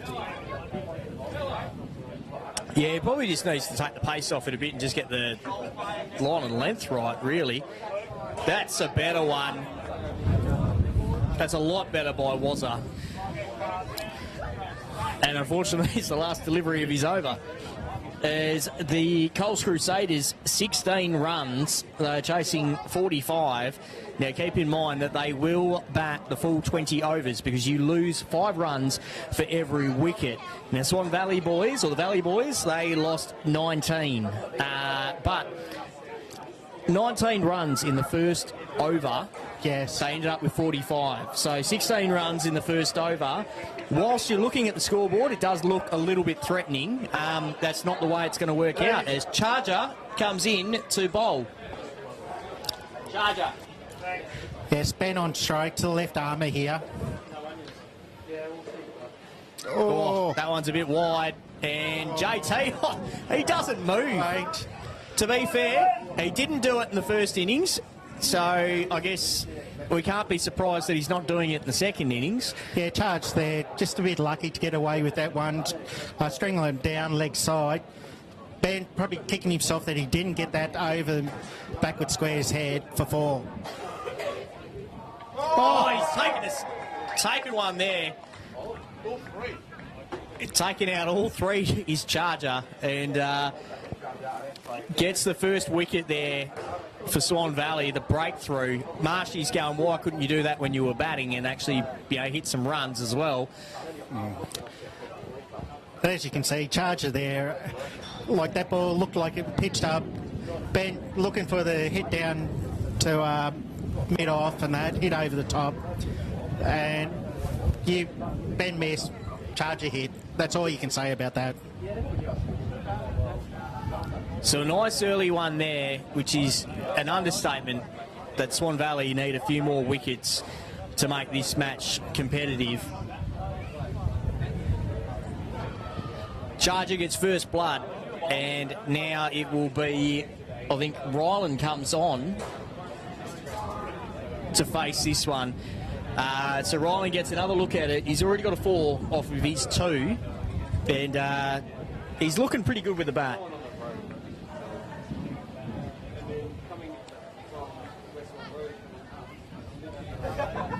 The Charger on his approach. Oh, and he gives that one exactly what it deserved and gets another 4 on the board for Coles Crusaders. Just helping around the corner there, just too short, too wide, down leg side. Ryland Cannell, he's too good of a batsman to serve up that.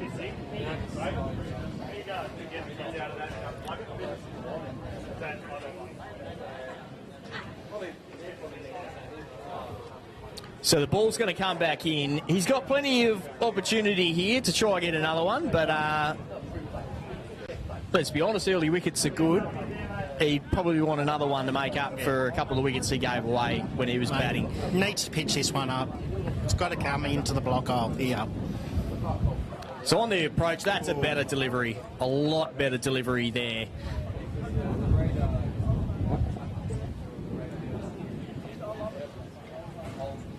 And, I mean, let's be honest, though. We are here to see some big hits and sixes and wickets. No one wants to watch dot balls. Well, that's it. Unfortunately, we've probably seen more wickets than what we expected in the first innings here. That one is a high one over the shoulder. JT's letting it go, but I don't think he's going to get away with another one that high.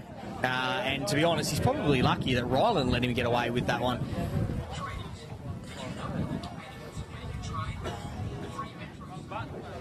Thanks there, Brant, for letting us know the benefits of being a tradie, as he's trying to watch the waffle at the same time as help us live stream this game.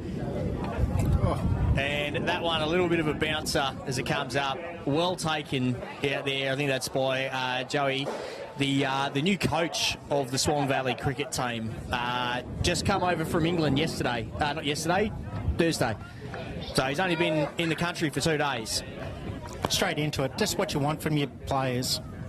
Well, he's the new coach, so it'll be disappointing if he breaks anything today. I asked if he could be here to have a chat to, but he's decided he's going to roll the arm over straight away. Joey.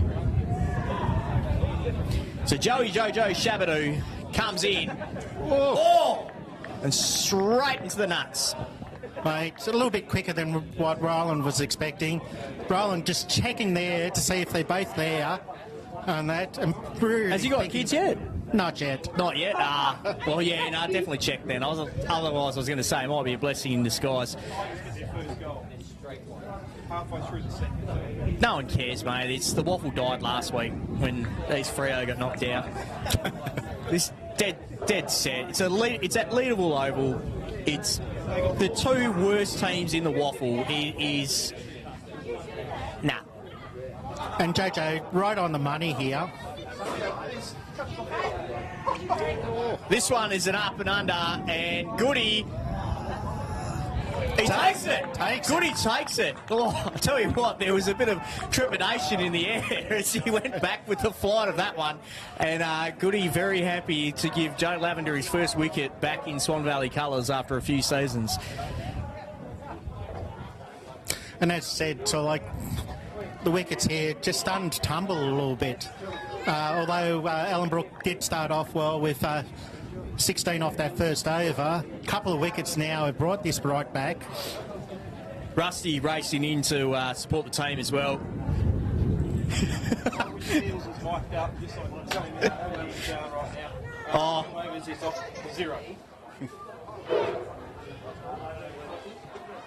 I think that's because we can't go minus.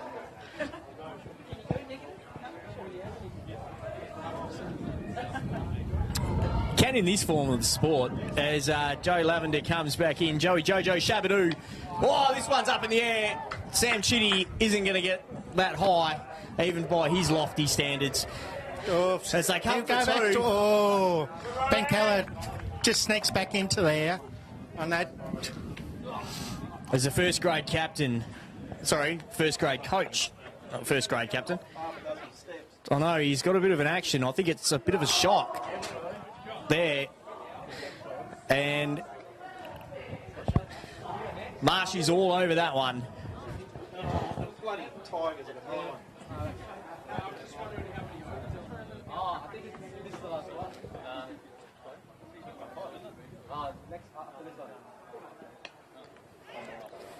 Well, quick They run go there. for a quick single, and they know that, and this is where the pressure comes on, because you start losing runs for wickets, you've got to get runs back, and it does. It puts a lot of pressure on where you start probably running singles that you didn't have to run. And it's all about picking out your fielders there. They're just to the left-hand side of him, unable to pick it up and throw in. Yeah, A. Gooden. So Adam Gooden comes in.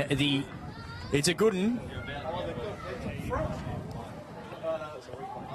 He's the all-time wicket taker for Swan Valley, generally in the one-day grade. So being on the Astros is not going to affect him at all. And he's a bit of an angry man when he gets bowling. It's like he gets a little bit of white line fever. That one well placed over the head.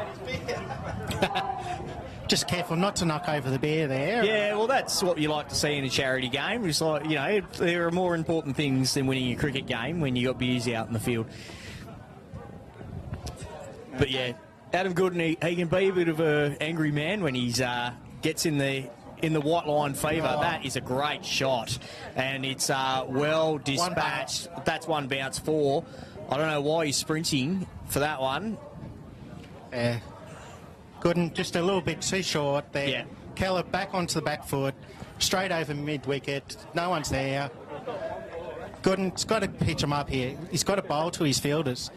You've got Min on deep, cow corner, and then mid out to the covers deep.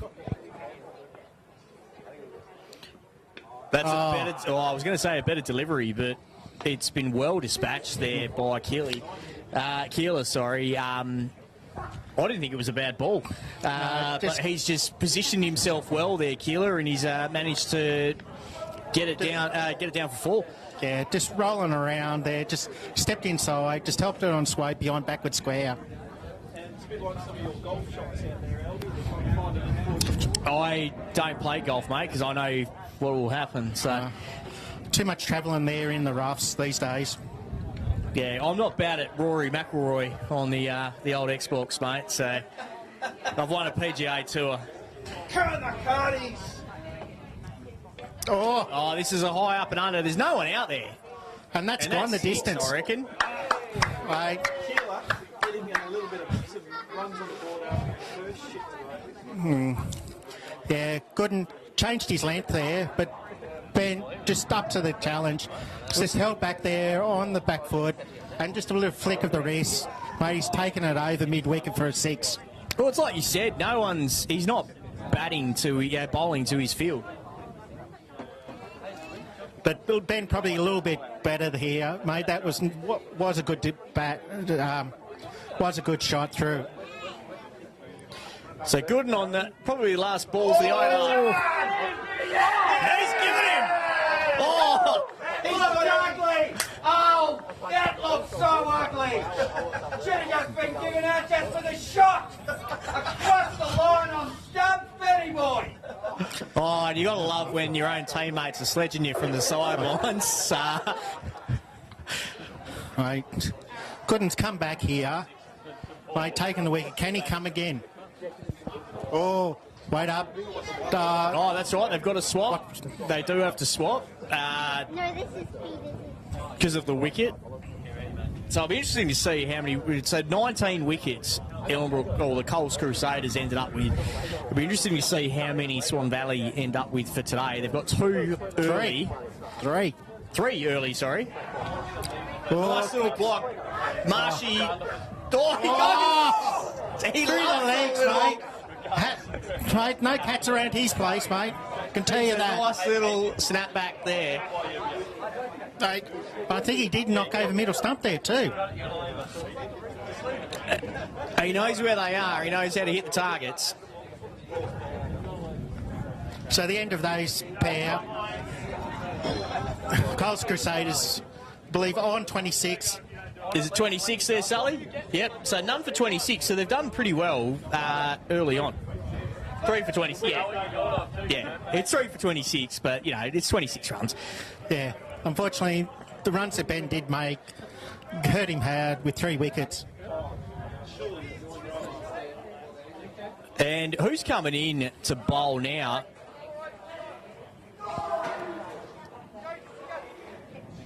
Oh, no, Fernie's mouthing off. No one can hear him. Nah, he looks like the walking wounded out there. He's just kind of like limping back in. Finally, that old age has started to catch up with Fernie. Possibly why he's actually dropped down to C Pretty grade. dementia, to be honest, like almost with that approach, really. He's just like randomly just shouting out God knows what. But how do you tell that from his normal play? Well, that's true, actually. So it's Sam Chitty. And Daniel Foster here. Sam Chitty coming in to bowl on this one, and I'll tell you what, if I was Juggy, I'd be a little bit nervous back there as keeper. Some interesting field spots here. Possibly you heard a bit of Cannell being a bit of a hitter straight down the ground. Both guys are out there, mid-on and mid-off. The Murray Spackman medal winner from last season. And that is a great delivery. Takes a bit of a look.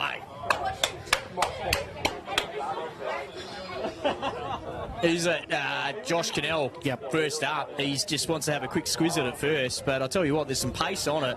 It'll probably carry past fine leg out there. I reckon you'd almost want to be on the boundary.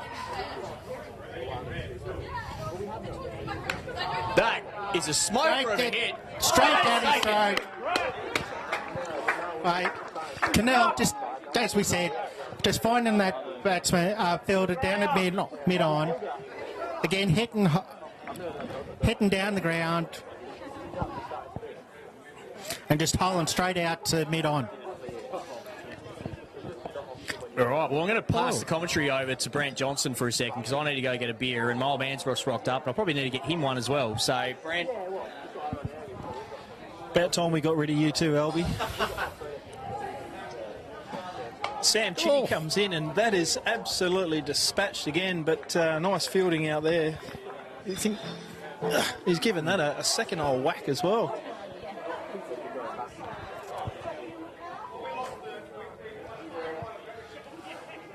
I don't think it's Suki down there at mid-on. It's...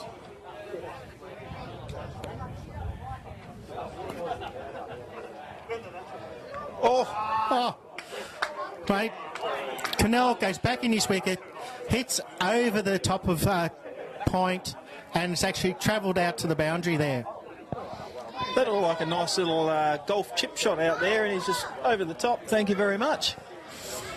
Yeah, unfortunately for me, that's not where I normally direct him on that. Cannell under control, had that shot under control.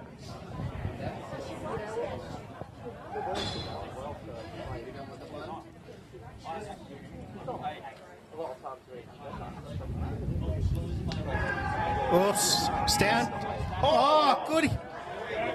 Gooden with the one-hander. If he had have actually just stopped and propped, he would have taken that nicely in both hands. And that, probably expecting it to pull up short.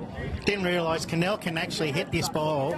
And it's basically just a punch of the arm. It's a short jab that Cannell's managed to develop in his career. The quick running between the wickets, they nailed two in that one as well, so they're not short of running at the moment. The boys definitely want to make sure they get the score. Whack again. Okay, and young fella out there, just at the last moment, the ball seemed to just fade away with the wind and have to sort of reach out there to dive catch just before the ground. Unfortunately, just coming short. Yeah, that wind is definitely coming down the ground now, so with bowling from this end, they're going to take a fair amount of effort to get over the top of the boundary there. And Swan Valley there, probably a bit unlucky not to take a couple more wickets on top of that. So as I said, even though the runs here are looking at 30 to 45, they're very much in this game. Well, they've just put a couple down in two balls. Yeah, could easily have taken another 10 runs off. I'll tell you what, these guys are mid on and mid off need to be prepared. They're going to get a peppering. I think they should come in a bit. Come in by about 5 or 10 metres. Foster just finding the outside edge. It's just popped out and just flooded there over to the gully sort of area in the vacant position.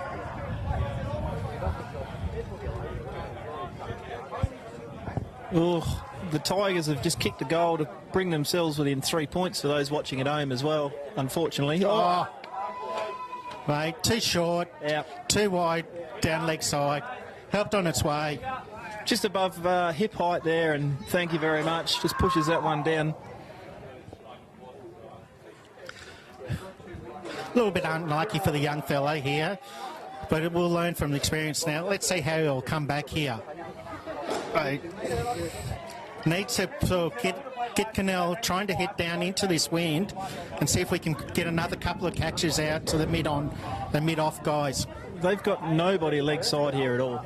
Anything from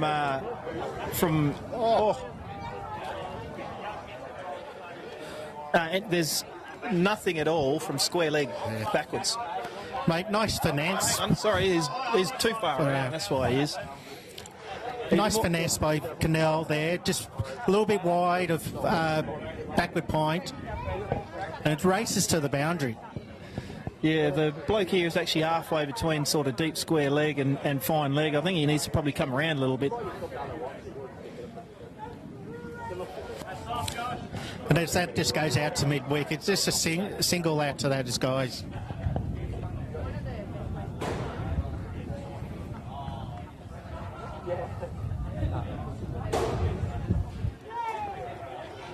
That wind has really come on in the since the Rangers started their innings, hasn't it? Oh.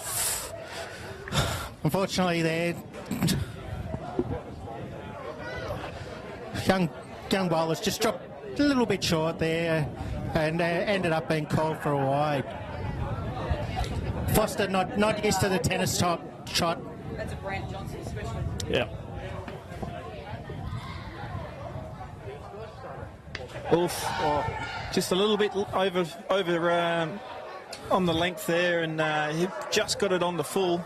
They're only going to get a couple out of it though, which is quite lucky. Probably should have been put straight over the top of the boundary. Yeah, not quite pulling that around.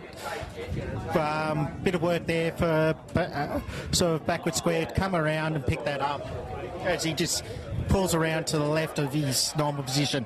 Oh. He's not quite in cow paddock, and he's not quite backward square, is he? Just sort of more of the conventional mid-wicket there. Yeah. As Foster had a bit of a look, trying to clear the boundary, unable to make contact.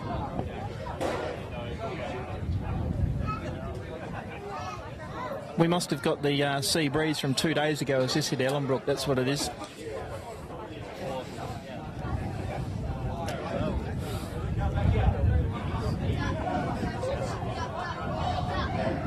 So this is Degan Pup. Yeah. Pitches up well there. Just one down to mid-on.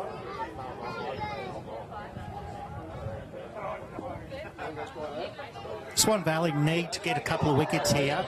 Start to put pressure back onto this Ellenbrook crew. Oh, yeah, on cue. Commentators curse on the batsman. Mate, absolutely.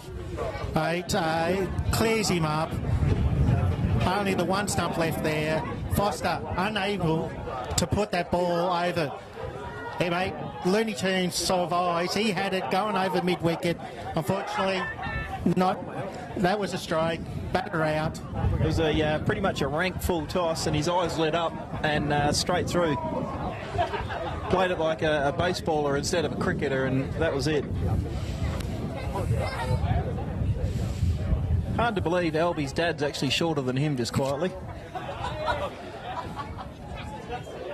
Oh, that was actually not a bad delivery. That one right deep in the crease then. Yeah. On the back foot, pushes it out to cover boundary for two. As Was makes the actual fielding there, straight back into the bowler's end.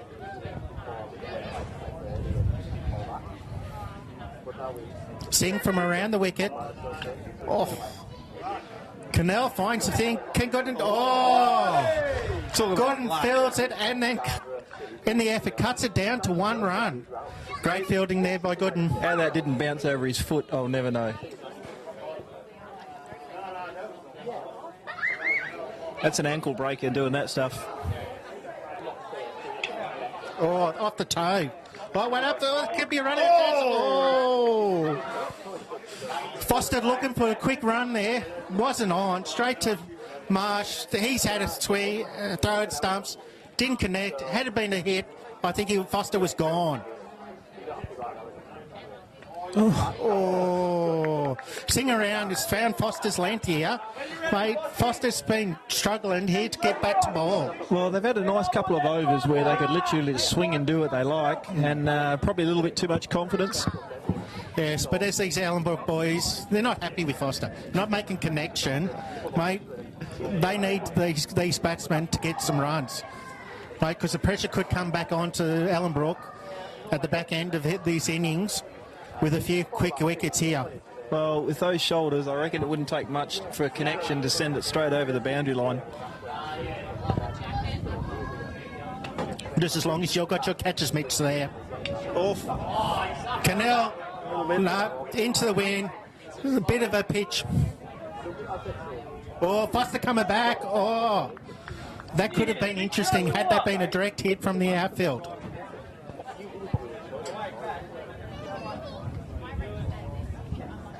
And as one thing replaces another. Oh, that one's that's above the waist. Oops, and Runs onto it. Nice. and he's above. Here's a no ball called by the umpire. Way too high, that one. Nearly hit him in the bottom of the chin. Oh, and free hit. Here we go. Now, can Foster actually make connection here? You just walk down the pitch on this one, don't you? Oh, he's shortened it up. Oh,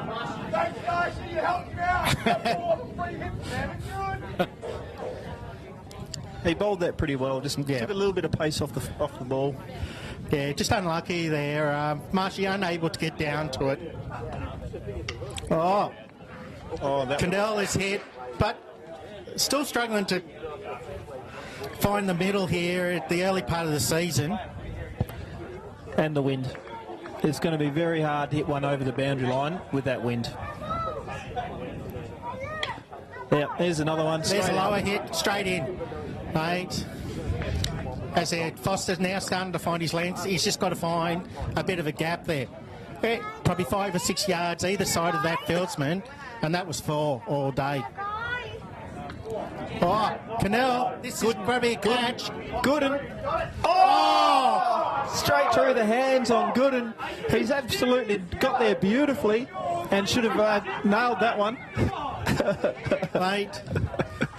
That was more of a football attempt on that, and that's just gone straight through the hands. If there was someone standing in front of him, he could have dropped the knee in the back. Oh, and as you say, mate, straight away, after you drop a catch, what happens to the poor old bowler? Punished.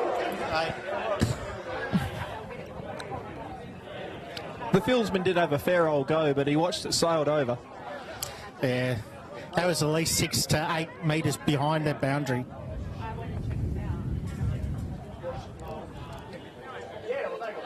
Oh, helped around the corner, straight to the fieldsman there. Down finally. Oh, bit of misfield. Oh, On the arm too. yeah. Fortunately, that misfield's just led to another extra run. So as the guys finish out here, That was Charger. Charger down there, just a bit of a misfield. Bit like his Leaves- batting. Just not on top of his game today. And that Ellenbrook here, now at 63. That's two good opening pairs so far for Ellenbrook. They minimised the damage in this one. They probably should have been out another 4 times as well. Yeah, unfortunately with Gooden there, that's 2 that he's actually put down, that he's ran a little bit too far in. Very true. And No, too far deep, you mean? no, he ran in and actually underwent him. Oh, yeah, true. Like busting through his hands where he had the time there, and probably again with the thing, going to Marshy, having a bit of discussion, mate. I need to come inside the field, being here. So Bull here coming out. He's another guy that loves to see the ball go over the boundary. This also could mean some wickets here for Swan Valley, mate, because he will take these bowlers on and give as many outs to what they could get runs here. Throw a few pies up and get them coming down into the wind. You want to get it up over the Yep. top of the. You don't want them coming down this side because they'll be easy boundaries. Get them up over here, make them play up over the bowler, and they should take a few wickets. Put your best catches up here. Unfortunately, we do see who goes back down there to Long On. Too deep. You can't be on the boundary line into the wind. Even the young fella out here in the sort of cow paddock deep mid-off is too far deep. Marshy. Oh! Ball switch hits to cow corner. And as both fielders collide, The ball's still in, but ball is still in, but unfortunately, the young fella's bit of a head clutch here. And that. Charger, he just had eyes on the ball. It's like he was playing football and went bang. Yeah, unsure whether he's going to get reported for that. He did have eyes on the footy, so I'm not sure you can penalise him for that one. It should be a yellow card for surely cleaning up your teammate. But I just wonder whether the charger here is probably a little bit too square, mate. Probably needs to come more out to a deep cover. Well, the young fella's actually going around a little further now. So yeah, maybe to give him a bit of room, but he's probably gone a little bit too far around. And Sam Chitty with the old lead feet standing down out there, if he was moving a little bit, he might have got underneath that one. Ball not actually able to connect with that. Probably would have actually, if he did connect, would have went straight down Chitty's throat. So Saunders here. That's a better ball. All right. Using that bat as a crutch. We know that he's missing his zipper frame already.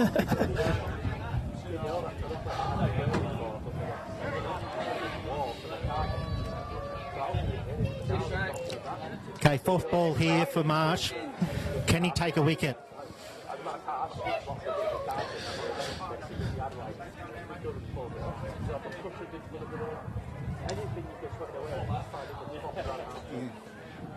Just a bit of a slog towards Gooden. Another easy single for the boys.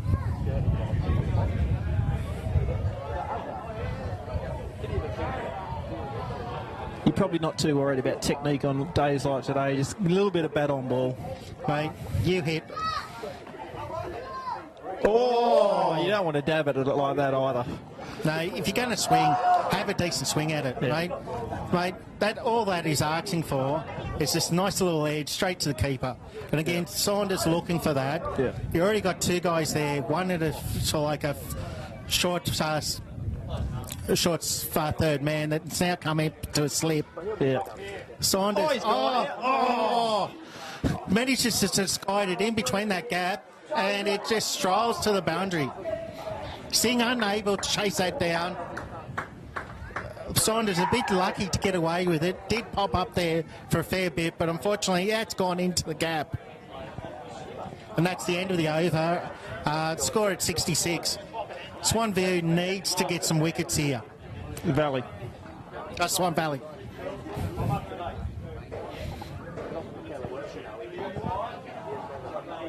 Oh, the president's come. He's brought himself on. He knows they need some wickets. This will be a... Oh, he looked like he's going to throw a couple of pies down, but... Oh, he's got him! He's got the faint edge there. Mate, leading from an example. Yeah. And that... What Swan View Valley needed here. The president's delivered on his first ball. He looked like he's just going to throw a couple of pies down, just zinged it after that. And then throws one down leg side, but JT not fussed. He lets him have that one. No scarecrow out there, no arms stretched wide. No. Oh! Was there a bit of sledging involved there? Yeah, it looked like there might have been. The batsman's having a bit of a giggle. Oh, the skied that one again. Yeah, it's gone up. It's Sam down. Chitty He's on the got it. hasn't seen that one in the sun at all. As you're saying, like pushing up into that wind, Yeah. these guys are probably about 5 yards too deep. And I know nothing about cricket, and I can see that. Oh, that one's off the middle there. Right, but the young fella racing around, can he get it? Yes. Oh, no. Yeah. Right. Oh, he's having a go too. Let him know that was my ball. Lack of communication out there. Ended up seeing Bully just convert that off the pads, mate. Marsh needs to straighten this up, get these guys heading into the wind. Mate, Sam Chitty needs to learn that even though... Oh, here we go. Here we go, straight down your throat, son. Don't move. Oh, that looked like it might be 6. Mate, the hands have gone to the There face. it is. He's putting an absolute sitter down that's gone over. Mate, I think he was worried about the misfield, the ball before. He's worried about his hand. You can't be yelling at Wazza. Like, he might have only been in the club for a year, but he's already a celebrity. Just No. family's been part of the club for years. Doesn't mean sport. Not sure whether the gel might have been a bit of a worry. Nah, he doesn't He's wear- gone back to the hands. He doesn't wear gel with hair like that, mate. You just, that's all El Natural. Cheer. That's the worst Bronx cheer I've ever heard. I know, it was the only one. Okay, so end of over there. Crusaders now on 72. The 73, actually. The Prez started off with a nice ball, but he sort of got carted after that, didn't he? Yeah, but that drop catch probably really cost a bit there. Guys, let's be truthful. 2 wickets could have been, and just get a bit of a roll on. Yeah, that could have been, minus 15. Instead, it turns into a plus 10. And as I said, like Bull, one of these players that likes to see the ball go to the boundary, especially when if wickets are fallen, the ego can't help it but to send that ball to the boundary. Yeah. So Singh coming on from this end again. Is it Singh? I think that's was. Wazza. My bad. And that one went down leg side. JT, happy to let it slide. Yeah, as I said, was coming back after that first over where he struggled with his line and length, and that the Ellenbrook were able to take to him. Oh, he's come down the pitch early. Bottom edge, managed to scramble through. Oh, Saunders, mate, fast running there, mate, and as usual, mate, you can't turn a semi-truck up within a few yards. He was walking down the pitch before he'd even got to the stumps. He had one thing on his mind, and that was dispatching the ball over the boundary. Didn't matter where it went, and was lucky in the end to just drop it in short. Saunders sucking in the air. Where is he going to look for this one? Oh, big swing. Nearly put his back out swinging on that one. Saunders reverting back to his childhood career as a WA baseballer, looking to swing through that. Unfortunately, umpire's called strike one on that.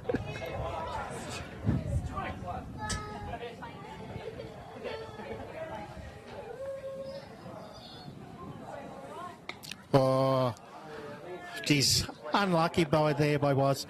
Mate, pitched it up well. Mate, he's come back well here, actually. From the first over where he couldn't find his rhythm, has now got it into the block hole. Couple of cheeky singles. He was none for 15 off his first over, so he's done well here. 15 off your first over would definitely sap the confidence out. Oh, lovely ball. Mate, ball looking to flick that off the pads to that vacant mid-wicket area. Yep. Mate, ball straightened up, and it's taken the off stump, mate.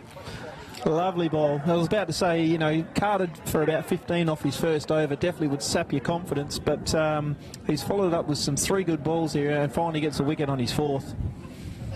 As I said, so like a couple of wickets here can set that cat amongst those pigeons. Do we change ends at all for them to bowl into the wind at all? Yes, that should be coming up after this pair. Yep. And so that could be a bit of an interesting challenge. Also, as we see some of these lower hitter batters from Ellenbrook now try to hit with the wind. Oh, Saunders goes back. Hang on. Oh! Mate, Saunders, mate, he was barbecuing, mate. He had the tongs out there. Bull lucky. That wasn't a barbecue, that was a spectacle. Mate. The keeper wasn't too keen on getting back to the wickets, and all he had to do was just prop it up to him. It was an easy -5, and they've had to have a ping in his missed. Yeah, Bull had given up, mate. Bull had basically almost packed up his bat and ball, and he was going home. There was no hope in hell that he was going to make that anywhere close. Oh, Gooden's coming back on now. He actually does get a nice bit of movement out here. Now, as keeper comes up to here, will be interesting whether Saunders wants to play a late cut here. Oh, Nice. looking for that. He's got two guys there. Gooden suckers him into trying to get a little area there. Nice take by the keeper there, and straight on for a stumping, having a look. So he's definitely going to keep the batsman honest.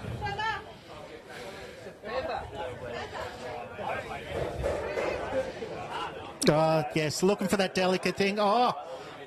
Oh, just a quick single there. Bit of a misfield by Singh.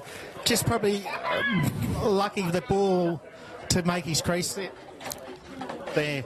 As we look for the actual crew here, just making sure that we don't bump anything off our table. The return of the ball, not to the stumps either, it was just all round. Probably not as slick as what it could have been to take an easy wicket. Yeah. Okay, Gooden here, nice and tight. Straight up into the block hole. Right. Honest to God, I think it won't be long before ball charges him and wants to put it out of the ground. Oh, Charger. Nice. Charger. There we go. Oh, he's open. Oh, the old man. Oh. Another poor throw. That should have been another wicket too. And he didn't even need to ditch it. He just had to throw that one back nice and easy over the stumps, and it would have been all over. Yeah. But to the far side of the keeper there, on his wrong hand. So Gooden Bond, very strong here. Oh, is it like Little tickle off the inside edge. like a block ramp. I don't know what that was. Hasn't quite Just straight got there. down to leg side. Someone just looking for the ramp, but a little bit outside of leg side. Picks no- up to down to the fine leg. No custard arm on Marshy. Straight over the stumps with that throw too. Put his whole ass behind that one when he threw it.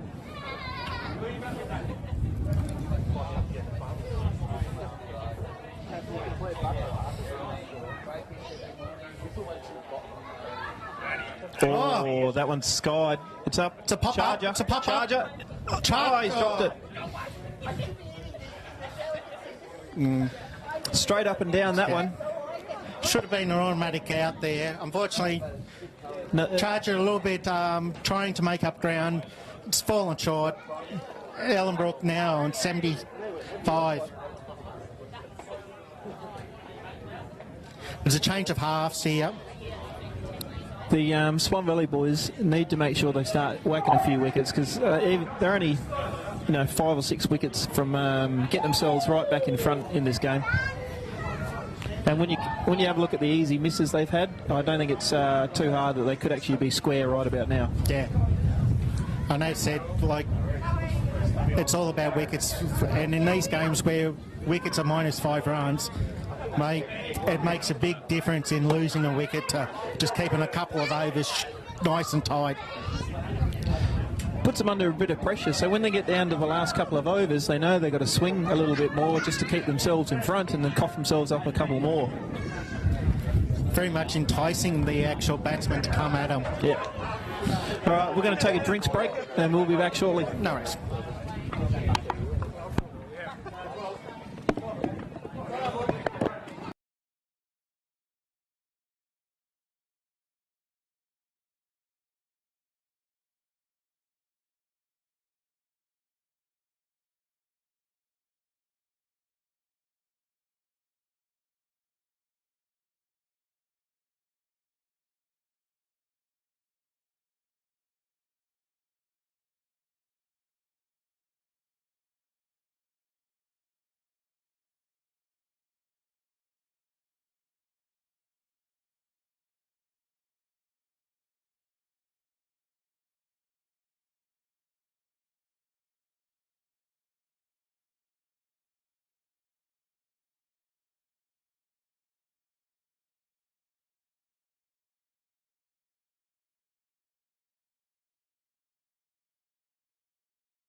That's on.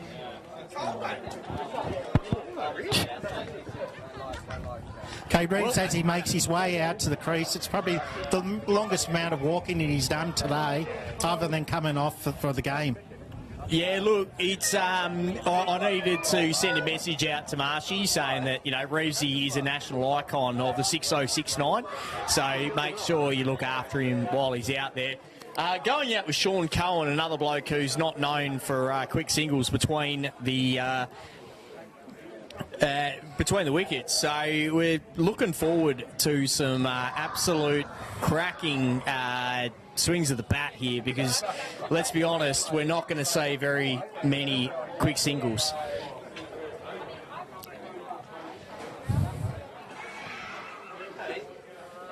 Your dad's actually shorter than you. Yeah, I know. That's how it works, mate. Your kids all overtake you. Yes.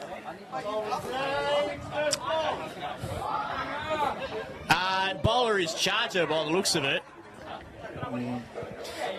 Charger there just marking his run up with his drink there, making sure that there's no dirt going to fall into that drink. Yeah, see, he has to run back a little bit further because he's a Kiwi and that exchange rate comes into effect.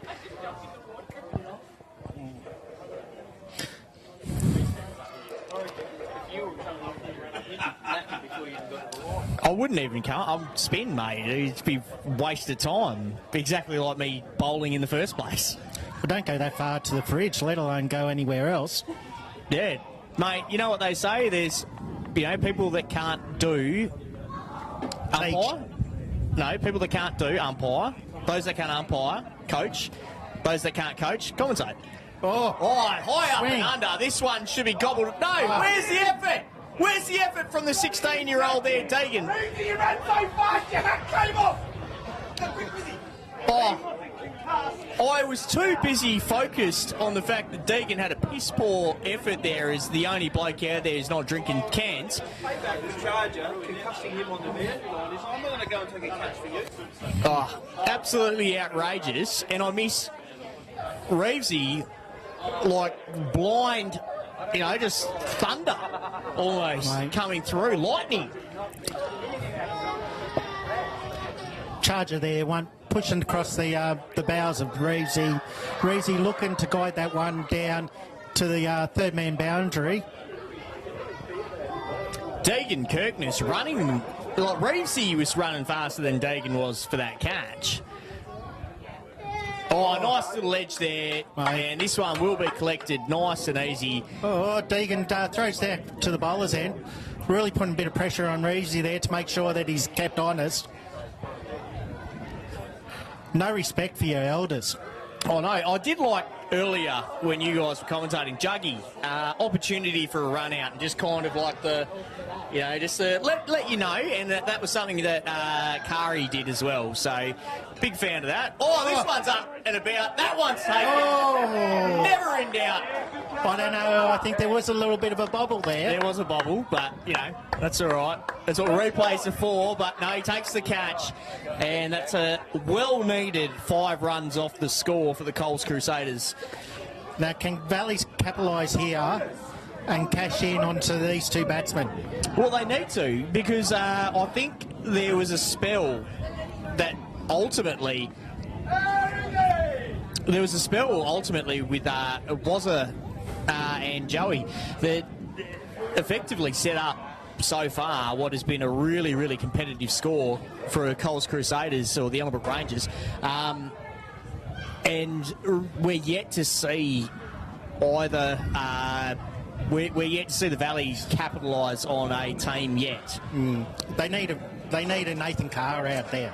Somebody to take 4 or 5 quick wickets. Oh! And once again, just a little bit of a cheeky, let you know, you were out, but we're not going to take this one. And good to see Juggy showing the same fairness and a bit of sportsmanship that Kari showed in the first innings. Yeah, probably Charger a bit unlucky not to actually clean up the wickets there. Reevesy commentating to Cohen that it wasn't that far off of that off stump. Jojo back into the... Jojo Shabadoo. Oh! Joey Jojo Shabadoo. As Reevesy just helps back the bowler there. Yeah, a little that bit was quick there. I'll tell you what, that was very lacklustre by Reevesy. He's just like... Oh, man. Oh! A good delivery there by Joey. Just getting a little bit of shake there, just leaving the batsman.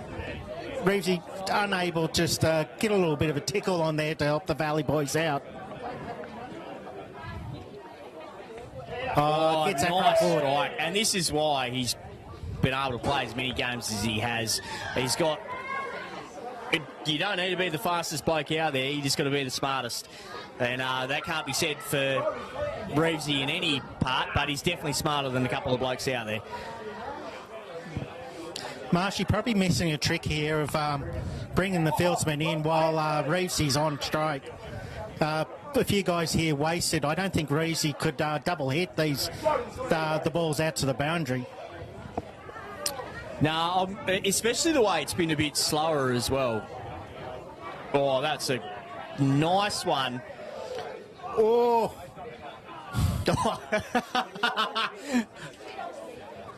cheeky. It was a little bye. cheeky single. Cheeky bye. Yeah, leg by just signalled there. Little, just clipping off the pad.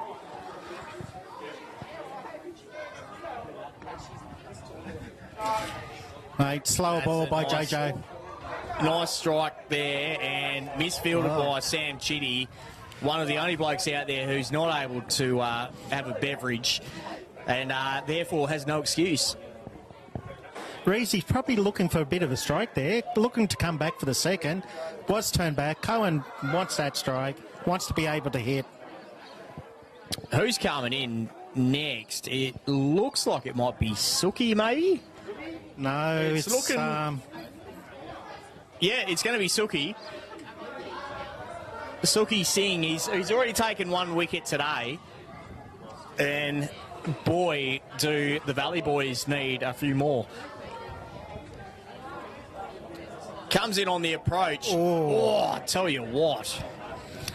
A fair whack of pace on that one. Great by Juggy. Cohen leading to looking to pretty much send that down. Did not connect. Oh! Mate. But don't worry about Rusty. He'll appeal every single delivery that's even close to even if they're not worthy of an appeal, you will hear Rusty appealing. Cohen again beaten by pace. Oh! Mate, wants to get some pace onto this. I'll tell you what, his bat connects. This is going for 4. Although, a lot of coverage out the back. Oh, and there it is. We knew it was coming. It was either going to be 4 or it was going to be a wicket. And Stumps Cohen's got splattered. one through. Stumps are splattered. Mate, it's change of batsman's ends. Oh, great And we- work by Nola, our camera girl for today. Thank you, Nola, as well, because no one asked you to be camera. You just kind of did it. I'm sure you will with all 30 seconds worth. Valley's looking to actually come back here. So Brent's going to cook a steak for Nola later. And that children at home is... That kid's at home listening is how you keep a woman happy, is you make her a steak after she's been on the terps all night. But Reevesy's not going to open up the gate here. I reckon he's a bit too smart and he's not going to push for runs, but he's also not going to just throw away his wicket cheaply. Yeah, but that ends up the over there. Valley's actually taken the wicket there. Little runs, right? But they need to get a couple more wickets here. Oh, they need massive wickets, really. They need like a spell of about 4 or 5. Here comes Budden. Budden Singh. Comes in with a spin. Oh! That is up and about, and that is 6. Right. Shining on the 1 foot. Right. Has just cleared the boundary by about at least 10 metres there. Singh, unfortunately, the actual put it right up there in the slot. Yeah, it was in the... Oh, and this is another thing. The commentators are in danger. Oh, 1 bounce almost takes out the camera. But unfortunately, Singh following up is overpitched. There, by leg side, full toss, goes the distance.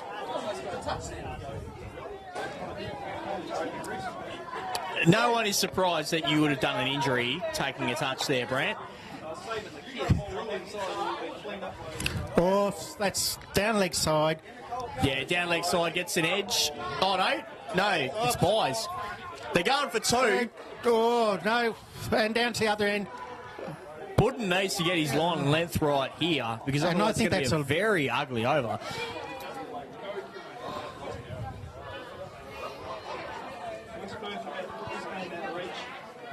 Twelve free kicks to 4, I saw. Singh too short. No.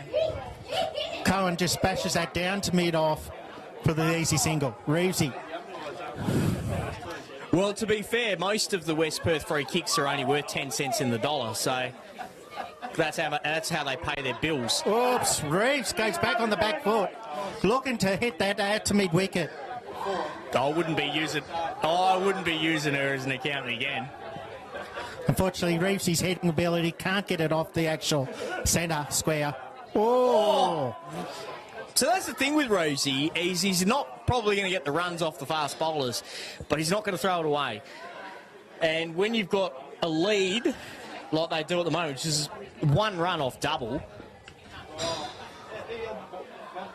the important thing is to just not give away cheap wickets. Yep. And as Reeves comes to the innings, do we see young... do I know? We've got Kari and Dissy, I think. Yes. We might see some rabbits here going in between these wickets. Also might see some deers in the headlight. Because although Kari likes to have a chat, we know that Aaron Diss is the king of communication. You have no idea watching Aaron and Jace together what can be said in between those mid-wicket conversations. Now, well played there by Reevesy and by Cohen. They've done very, very well out there today. Did they not have spin bowlers in their side? They like it. This is medium shit all the time. They like it. And when they batted, mate, what they do? I'm glad you know a couple of seconds, mate, because I need to take 10 off you. Oh, unbelievable. I only needed hope that didn't go live. It's still better than Keeler. All right, so who's coming in to bowl here? And it looks like Sam Chitty once again. And that is a hell of a run-up. I'll tell you what, Cal Connor's looking very comfortable here. It's definitely in play. There's a wicket straight off the bat. And I'll tell you what, after all the work that Kari did to put the Rangers or Coles Crusaders in front, it would be devastating if he was to give away 5 wickets here. Right. Very interesting there. Possible ball may have dipped on Curry there as he's bowling up into this wind. Caught Curry out and just beating him all ends up.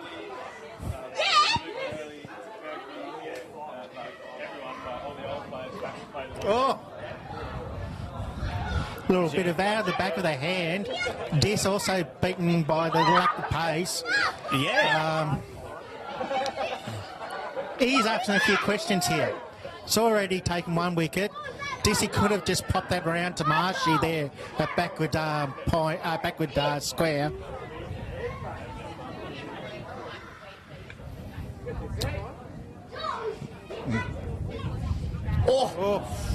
And they have picked out their target for today. They're not going after Kari, even though he demolished the attack. They're like, stuff it, we'll go after Dissy, because we don't know where he stands. He's like Switzerland and just very quiet and neutral.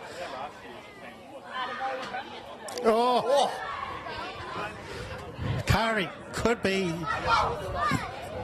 the saviour in the first innings, but could he be the actual killer in the second? Well, I mean, let's be honest. He could be the same as...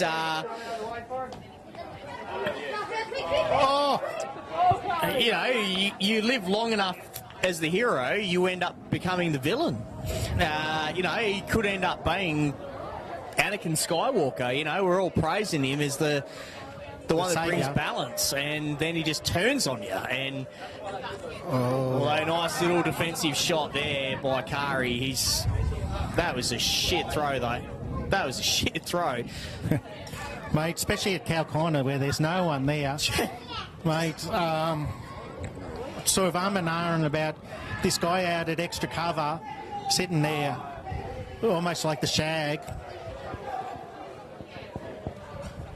Yeah, trying to work out the score. Sully, is that accurate? Because they just got a wicket before. They were one run. They need to make some runs before I can take some off. Oh, righto. I know what I'm doing, mate. Okay. It is -5. Oh, another good one there by young Deegan. I dare say his family are a motocross family to call their kid Deegan.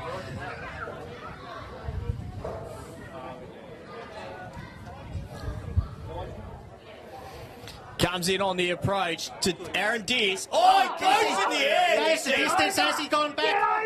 It's over! Yeah, Dissy has flicked it off the pads, gone down middle, bit on throat, couldn't settle there, but unfortunately that's gone over the top of his head. Wow. Goodsies straight away. They picked out their fielder for today. Oh, he got away with one there, did Deegan. Mate, pitched it into the pitch and that just took the pace all off. Dissy looked, thinking that it's going to come on to him, was found waiting, and he pretty much could have had another cup of tea by the time he should have played that shot. Oh, this one's short. up in the air. Marshy's going to gobble it up. And we're lucky that the last man standing part of him didn't kick into gear and he goes for the double play. A much needed wicket there after giving away 6. He's not doing too badly as of yet. Oh, this is another one up in the air, but it's going to land safely. Goodsy's going to be all over it. Adam Gooden can't quite pick it up, but the guys have... Nathan Carr checking his shot there, almost putting a bunt shot in, just popping up over the infield.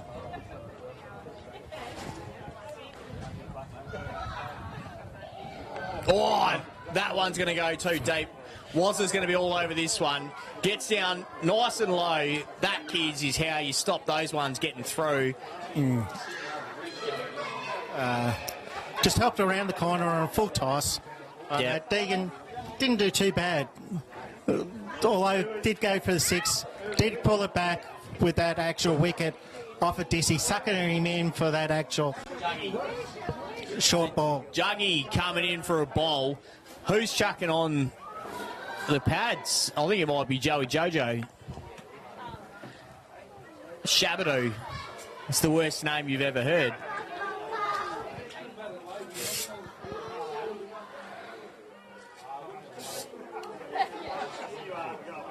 He's got the gloves on.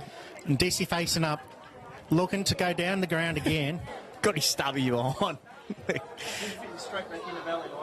Dead set. He's literally been off the plane less than 48 hours.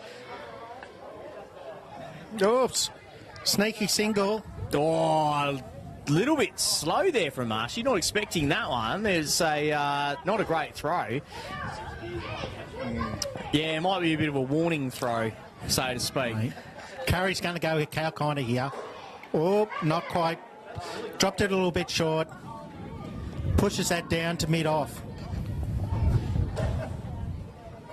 And I'll tell you what, even though they've coughed up a couple of wickets, Kari's still probably man of the match at the moment. That is smoked! And that is through for 4. Aaron Diss. Just fractionally over pitching there. Finds the gap. Wide of Goodens down there at mid-on.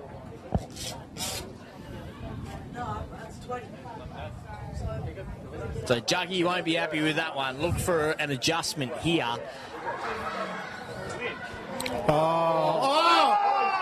Yes! He's out! Oh. Joe Lavender, too quick, too good.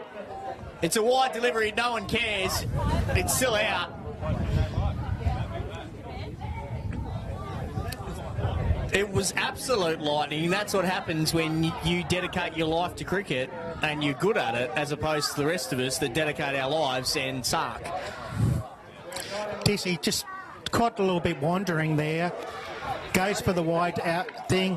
Oh, Curry. That is a great strike of the ball. It's very slow outfield there. I reckon it'll travel, although she's just I was going to say, it's like you're looking at it right now, and from the boundary, it's anyone's call, but obviously great to see a bit of sportsmanship and announcing. Poor old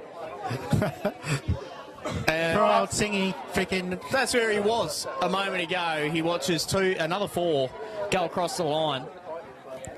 Curry pretty much having a bit of fun at Singy's cost here, mate, making him run from one end of the freaking from mid wicket back to covers. Well, not only that, he's a lefty, and you've got everyone, buddy, on mid off. Yeah. This one will go for 4. That's 12 runs in the over so far for Kari. Yeah. Especially when you've got a deep third man down here for a medium pacer. These guys are just teeing off, especially to a left-hander. Yeah. So that finishes off the over. Coles Crusaders now have got to the 100 mark. So Rusty comes in to bowl, and I can guarantee there's going to be some movements in the field.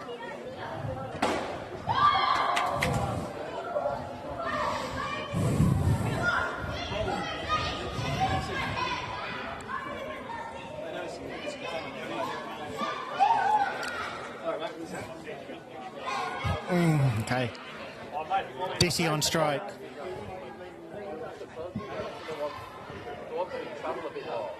Oh! Has he just followed that straight down? Oops. Yes. Chargers got that one well under wraps. And I'll tell you what, they need a lot more of this. No.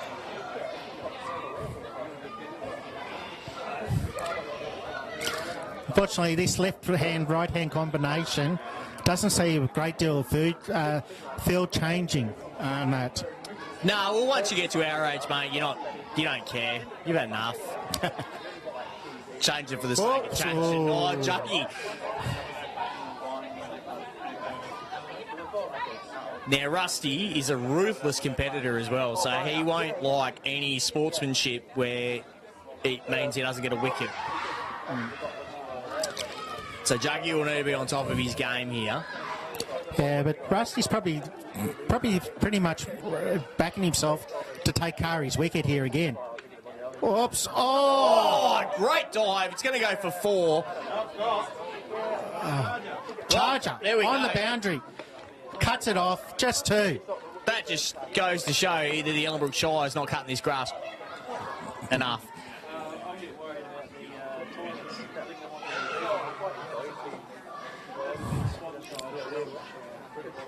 Just a little bit unlucky there, just to go wide of the fieldsman. Kari straight down the ground. Goody should be all over this one. He is. He stops it for a single. Aaron Diss has been, I'll tell you what, the gloveman. He has got a hand on every single ball so far today.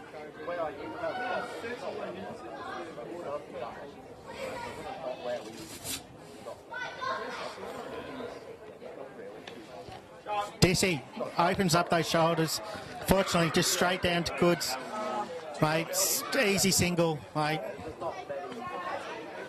Oh, as we watch Paul Fernie and Kobe get ready to go out there and bat, and I know which one I'd want on strike. Oh, Nathan Carr with the reverse, unfortunately doesn't connect. Tries to help it down. Now, the part we've got to be mindful of here is the last couple of years we've watched Paul Fernie come in and have a swing when he doesn't really need to care and worry about his wicket, and he generally scores a lot of runs. So, going to be quite scary out there. I think almost you'd want to have a crack at Kobe, who might be a bit nervous.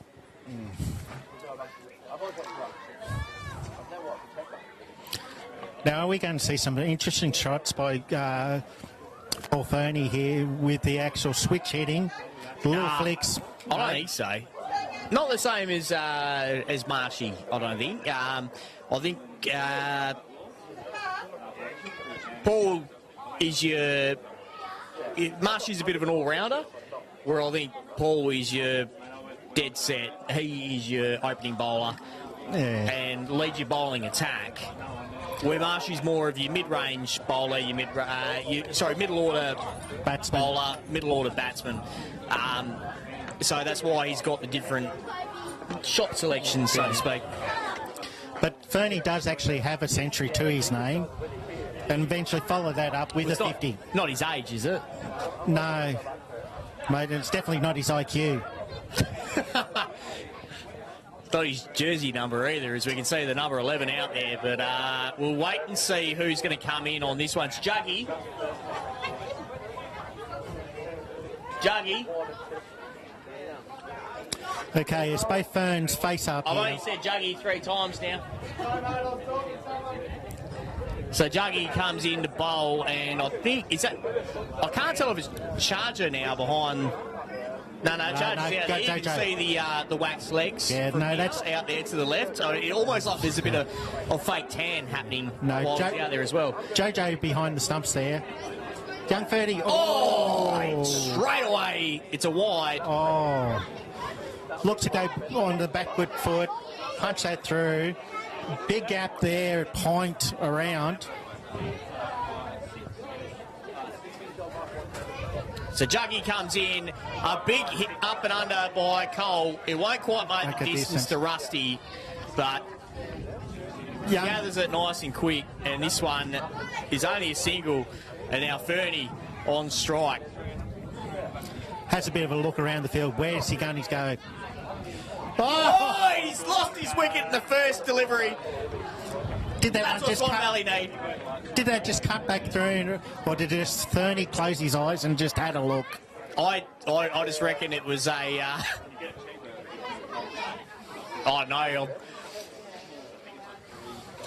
honestly don't know what to say about that one. It's like I don't think he closed his eyes. I think it's more just to do with his general cricketing ability. He does a couple of shadow bats in the middle to make out like he was actually trying to do something. Just beating all ends up. Now Cody's got to come back after Dad losing 5 runs. Oh, great shot there by Kobe. It's a slow outfield, but I reckon it might pick up 2. Yeah, it's going to be an easy 2 there. I'll tell you what, a bit of a faster outfield, that would have been running for 4. Great shot selection there. The old man could probably take a pointer or 2 out there from young Kobe. Again, nice shot selection. This one will just be a single as Chargers out there with the fake tan legs, and he gets this one back in to Juggy, who comes in to bowl delivery number 5, I think. Oh, What a shocker. At least it wasn't a wicket, though. they tossed it up there, looking for Fernie to have those eyes light up. Unfortunately, Fernie to the capability of just holding that out and blocking it out. Oh, great shot selection, and that is almost a Noel Masham special that we like to call at the Valley. And it's those older batsmen that have been around the game for a long time just know how to play those well. Yes, just off the back foot there, just in that vacant area. Possibility of just keeping that ball pitched up and maybe looking at this fine leg to come across into that area. So Juggy's going to stay in the field, and it looks like Joe Lavender's going to stay behind the stumps as Suki Singh comes in against Kobe. Oh, I tell you what. Yes, he's got a faint tickle to that. Umpires paid it. There was a lot of thinking behind that one to JT. He's had a good think about it.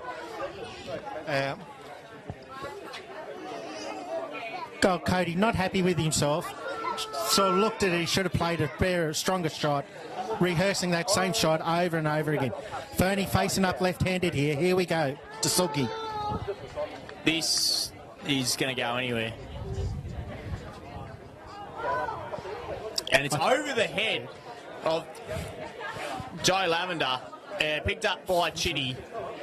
Mate, scrambled through for 2 there. Very good running. That just saw getting the outside edge, going over the top of the keeper and possibly over around that first slip area. Nah, very impressed with the running there by Senior Fernie. Oh, great shot off the pads. That one's going to go for 4. This is what I've said before, was talking about earlier, is that, El Senior, pretty unconventional. Fernie, when he can just play his own game and has very little care, he can be very damaging on the scoreboard, and he can hit some big shots. Yeah, just going back into the crease there, helping around the corner. Oh, great effort by Suki, just to block, come back there. Fernie just managed to squeeze that out to point for a single. Kobe on face here. Oh, Kobe with the full toss, and he dispatches it. Oh, Probably no not ball. what he would have liked. It's a no ball. Fair enough. Oh, free hit to Fernie Senior. What can he do with this? Oh. So, I mean, Suki really just needs to put this one on the toes. Because if you do that... And great work by Rusty to keep that one to a single on the free hit. So... Yeah. Well done by the Valley boys there. Just chipped out to Rusty. Oh, and... They pick him out again. He's the oldest bloke out there for Swan Valley, but he's still the most nimble. And this bloke is in the nets about 4 or 5 times a week practicing his fielding, his batting and his bowling. So, great one. Oh, I tell you what. Fernie going right back there, almost demolishing the stumps as he tries to flick that around the corner. Could almost have actually taken out the stumps instead of the ball. So Marshy's going to come in to bowl this one, and what have we got left? 2 overs remaining. Marshy coming in for the second last. And he'll want Paul on strike at some stage. President to president.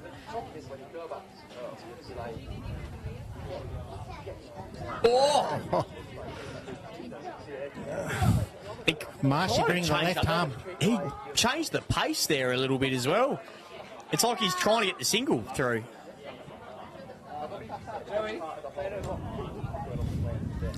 Nice along the ground, out to bid off there by Kobe. Yeah, Kobe's reading the script. He's like, nah, sorry there, Dad. You can face Marshy now for his right arm zingers. He's given me one charity. I'm not going to be going for another one. Oh, Nice up and under. It's not going to travel the distance, and charges out there. A little bit of a 9-iron shot there, just hitting, stayed.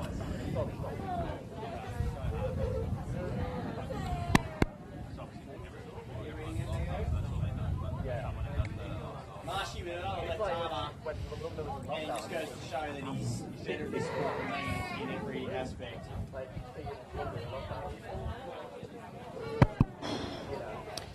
Marshy with another left armour.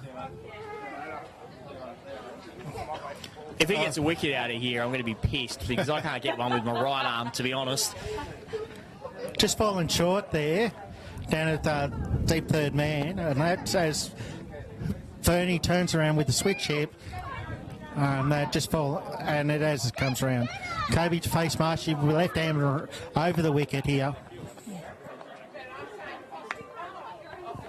Straight to the fielder, and I'll tell you what, I can't bowl with my right arm, so that is. Yeah,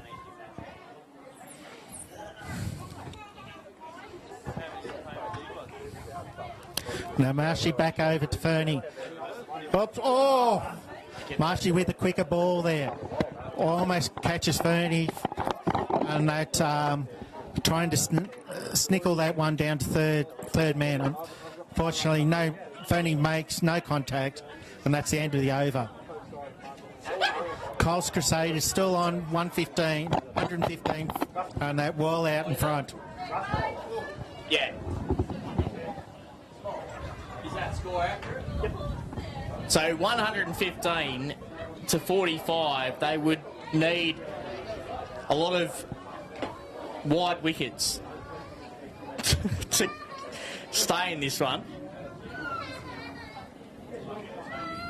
Now Rusty, as we've said, is a competitor. He's going to want wickets. He doesn't care that there's a 13-year-old out there right now. He wants to win. Nicely played. Yeah, well played. It's going to go for 2.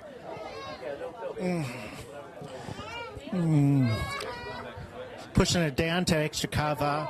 Having fielder there at mid-off. Come around to his left and field, bring it in.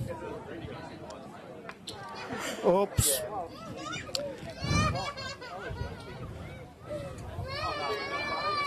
Pushed down to mid-on by Code. And that to Goodens. And that easy just single there. Yeah. And just again, a shout out to the charity event, Swan Valley Cricket Club and Ellenbrook Rangers and Helena Valley Cricket Club, as well as Rusty's from South Perth. But great to see the guys get down and show their support for the Cold Cup. It is a charity for children's cancer, and this year all the funds going to the Make-A-Wish Foundation. There's still plenty of time for raffle tickets, there's some auction items, but it's been a great day. Kobe going with a ramp shot, and it is like his dad would be used to hearing, unconventional, as it basically hits the bottom of the bat.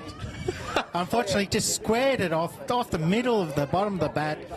I wouldn't middle a bat in my life, and he's just done it face down on the ground. That is disappointing. Sneaks his quick single through. Is Dad going to show him how it is done? No. Nah, he's going to get out. Yeah. Yeah, Straight great up work. into you. Great work, Dad. Nah, he's Paul's done well today. If I had to pick a man of the match, though, it is definitely going to be Kari. That bloke has been phenomenal today. There he is. And I'm not just saying that because he's in earshot. Yeah, but he took 5 wickets. Maybe. It might have been more. I don't know. We weren't counting. Oh. And that finishes up the match here. Yeah, well done to all involved. It's been a great day. We're going to now enjoy some amber beverages and waters for the kids and get through to the raffle and auctions as we watch. Well, we're not going to watch the waffle game because who cares? Like, dead set. It's like picking between kissing your cousin and your grandmother, like dead set right now. Anyway. Best of luck. I can't say we're going to be back next week because it's the Cold Cup, so we'll be back next year. Best of luck to the Ellenbrook Rangers and to the Swan Valley Cricket Club for the rest of the season. And Kingy, thanks for jumping on and throwing in a few blinders here and there, mate. And best of luck to the Eels tomorrow because taking on Penrith, and we all hate Penrith. Mate, yeah, unfortunately, mate, I think Penrith are in that one of those seasons. They've got their club side pretty much looking for a record this season with all grades, jersey flag as well.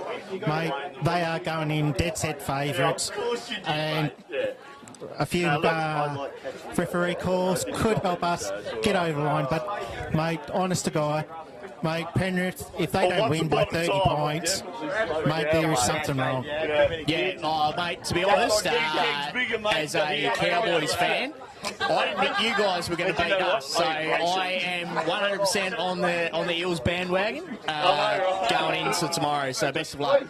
No worries, thank you. Thanks very much. Thanks for chucking in some comments and some sledges the way of the other boys. So best of luck. Thanks to Brent Johnson and Nola Johnson from Swan Valley Football Club for live streaming and for helping out with a bit of commentary and with the camera work all day today. And I hope you enjoyed the coverage. See you next